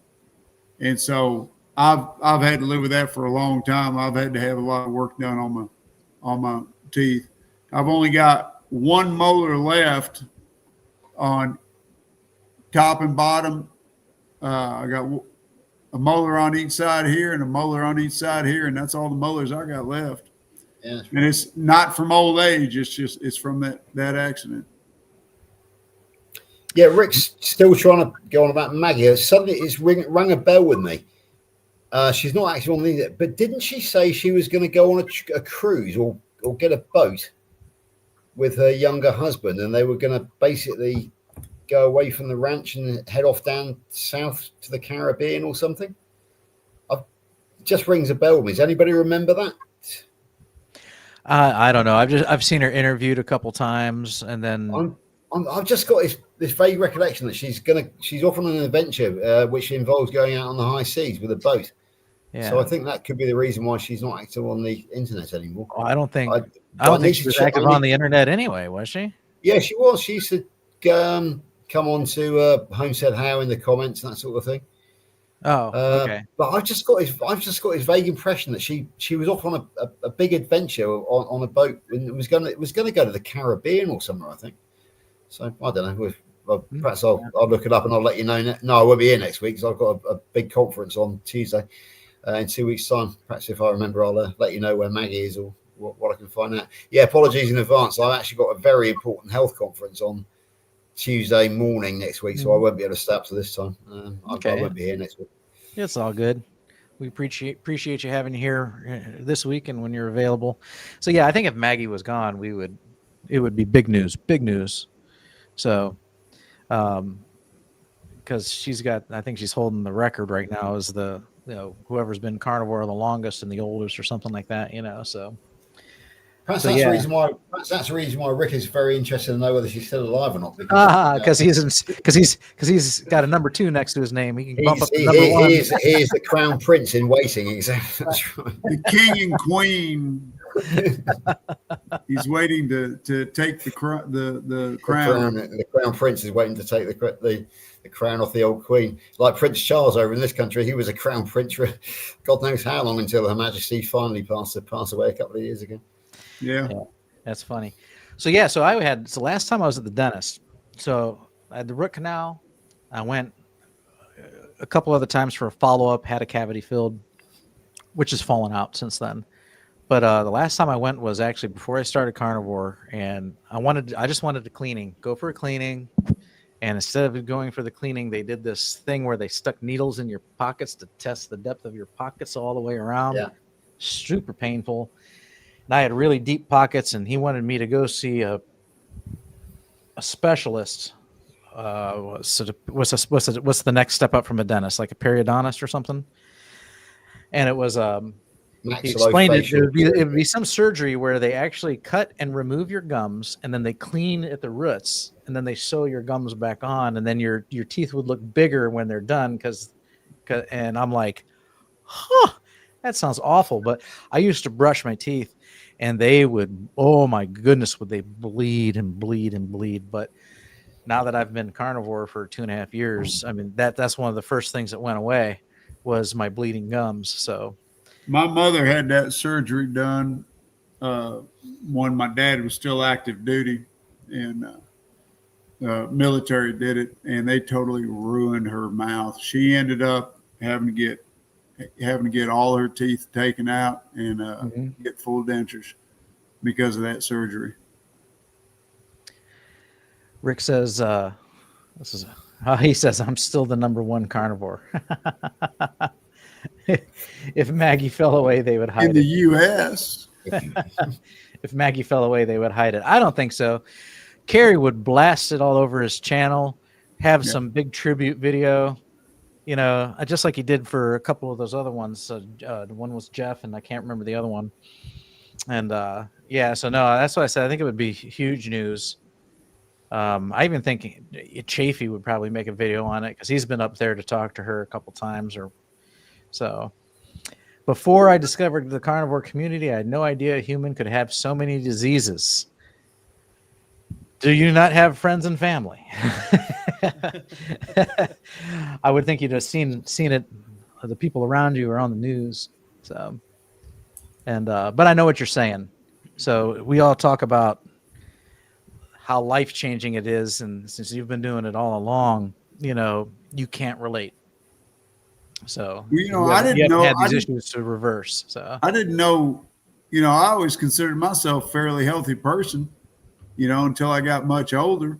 But a lot of stuff I didn't even know I was sick till I became a carnivore and started healing. Mm-hmm. He says I need to make a video about all the health problems I avoided. Actually, that could be done. Here's people who had these things and had to reverse it, and since you've been eating this way, you've never had to deal with any of that. I mean, I think that would be, a good video if you present it, educationally and hey, we just want to let you know that you don't have to suffer, if you eat a diet, and because I can say this firsthand, this is the way I've been eating, that was supposed to kill me a long time ago, and I've actually, can't relate to any of these issues that people suffer from. So, and according to modern medicine, you should already be dead. You could turn that into a very good motivational and educational video, I think. Lexus, would you guys be interested in a video about my experience with a proper human diet, schizoaffective disorder, and faith journey? I know that's an odd combo, but I'd like to talk about it. I'd say sure. Yeah, go ahead. The answer to that is yes, but probably not somebody from this panel. As Bob will confirm, we've just done the coaching course, and there are several excellent ladies out there who've now got their own channels. No Carb Barb, Carnivore Talk, Juliet Coach Juliet Wellness, Juliet Eden, sorry. She's excellent. Rocking Coach Amy, who was on here before. She does interviews and such things. Stephanie Taylor from the UK, Happy Sexy Health. Yeah, I would say, Lexi, that there are plenty of girls out there who would be more appropriate than me, for example. I think she's talking about making her. She has her own channel, so I think she's talking about making her own video. You could talk about it. You could talk about it in an interview. Yeah. If you're not looking for an interview, yeah, absolutely, make your own. If you want to do it in an interview format, as Dr. Kilt says, everybody has their own story, and we have to tell our stories.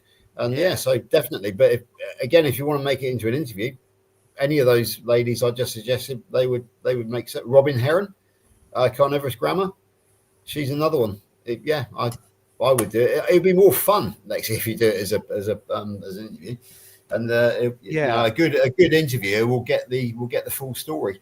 Yeah. So good idea. So you could definitely make your own video and tell your own story on your channel, and that way people could watch it so that they can know what you're about, and you could also do interviews on other people's channels. So I think you could do them both. I'd interview you, but someone posted in here Dave Mack, and he's the Mac daddy of carnivore interviews right there. If you want exposure, you'd want to be on Dave Mack's channel for sure. Yeah, obviously he's the main man. I've done 5 with him, so it's yeah. Let's see here. Yeah, several carnivores would love it. Yeah, Dr. Nelson has his own channel that's kind of separate. Sure he does, yeah. And he'd be happy to interview you too. So yeah, I mean, seriously, yeah, like George was saying, we've got this group of Kilts coaches, 50 plus strong, and then there's another batch that's going. I mean, every single one of them, not every single one of them, but a good handful of them are all now doing YouTube channels and doing interviews and stuff like that. So it's kind of become the thing, Yeah, so, Robin, Carnivorous Grammar, she's doing the second course. She's got a brilliant channel which she does.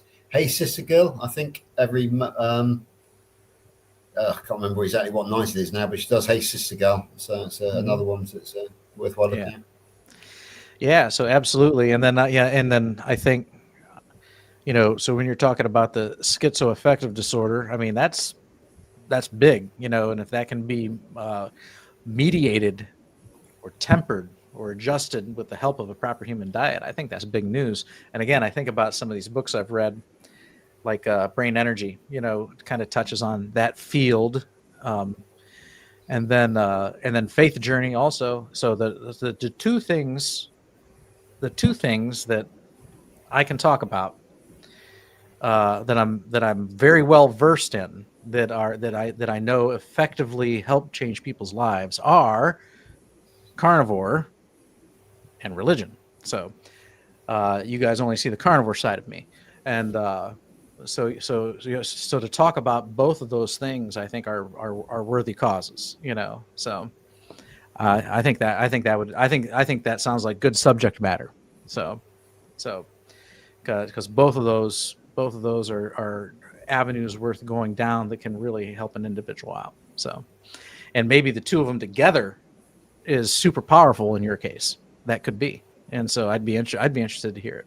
So I would encourage you to go ahead and make that video, or go ahead and do that interview, whichever one you like. Let's see here. Rick says, in 1996, my doctor told me I would have a heart attack by age 55. So that means you're past your expiration date now. Still waiting. Lambs asks, is your doctor still alive? Is the doctor who told you good that point. still alive? That's good. All right. So, the doctor is long gone. I think he had a heart attack. Quinky dink. So, that's too bad. Dying and having heart attacks. None of that's a laughing matter for anybody. I'm looking for a new doctor in my area, a new PCP, and so I've been going online trying to find one, in my area.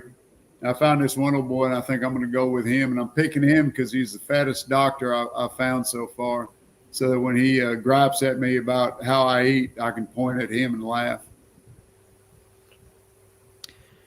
Lexus says, I'd like to talk about how our carnivore keto has made it possible for me to even have a faith journey. This actually, to me, makes a lot of sense. Me too.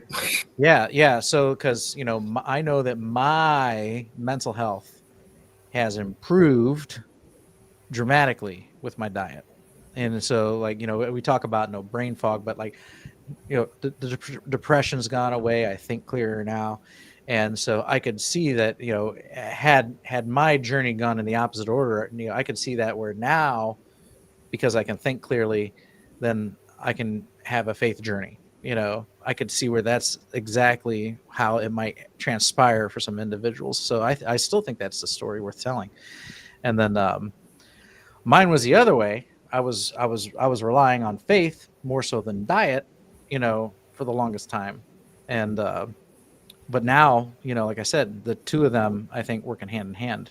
So both of those aspects can make someone a better person, both here internally and outwardly, as how others perceive you as well. All right. And we know that Rick doesn't age. So all right, so it's 10:52. I'm done. We're hitting the 3-hour mark. Yeah, I'm going to sign off. And the comment well is starting to dry up a little bit. So that's okay. We still have 30 viewing though. One over on Facebook, 29 on YouTube, and X disappointing as usual. So I sometimes have one on X. Usually that's a waste of broadcasting. I signed up for EV Mux. I'm going to play with it. And I might try doing one of these once I get comfortable with it. I might try doing one of these Monday Lives using EV Mux, because I can have up for about half the price or a third of the price. I can actually broadcast to more destinations, so I can include like Rumble and some other sites. And I could have up to 12 participants and cut the cost in half, because StreamYard is actually expensive. So EV Mux. Yeah, Just if it before we works as go, good, if it works as good, I might make the switch so I can cut my costs in half. So just before we go, Bob, can I just give a quick personal shout out, because we've got my great friend and colleague John Laspina, the carnivore teacher, on with Dr. Kiltz on the 6 a.m. live in the morning. So I'm just shamelessly plugging it for that reason, because John is my co-host on Carnivore Sunday School. So yeah, I'll be there. All right, so that's just in about 7 hours from now. That's right. Yeah, I better go and get some sleep, I think. All right, 7 hours from now, if you are up at 6 a.m. Eastern Standard Time, Dr. Kiltz's channel with John Laspina, the carnivore teacher. Yeah, absolutely. He went by Carnivore Teacher 65. Now I think he calls himself Carnivore Teacher Alpha, right? Yeah, he's decided he's now the alpha male, and he's going primal, and he's just had a tattoo done. He's kind of he's kind of becoming a bit assertive, This is John. He's okay. He's kind of he's a big dog. He's the big dog now. He's kind of becoming a rebel in his. He's kind of becoming the the leader of the pack in his old age. I said to him, I said, you're a teacher, John. You can't have tattoos. He said, yeah, but I'm retired now, George. He said, I can do what I want now. So there we go. All right. Well, good for him. All right. So yeah. All right. Sounds good. So right. Anyway, I better get off as well. So I've got to get up in a few hours time to see John. So okay. All right. Good night, guys. I won't see you next week. Night. You'll see me around, but I'll be around. I'll be back here in 2 weeks' time. Good night. Okay. All right. Good night. Sir. Good night, George. Good night. Good night, Kelly. Good night, Geoff. Good night, everybody else. Thanks that's in the chat. Thanks for joining us today and sharing your comments and keeping this conversation going. It's been a fun one. So, but yeah, that's it. If you haven't subscribed to the channel, I'm aiming for the 3,000 mark, which would be really nice. So please give that some consideration. And then between now and next week, feel free to visit us over. So you can tell I'm getting tired when my words come out like this. Visit us over on carnivoretalk.com. We'll see you next time. We're out. Good night, y'all.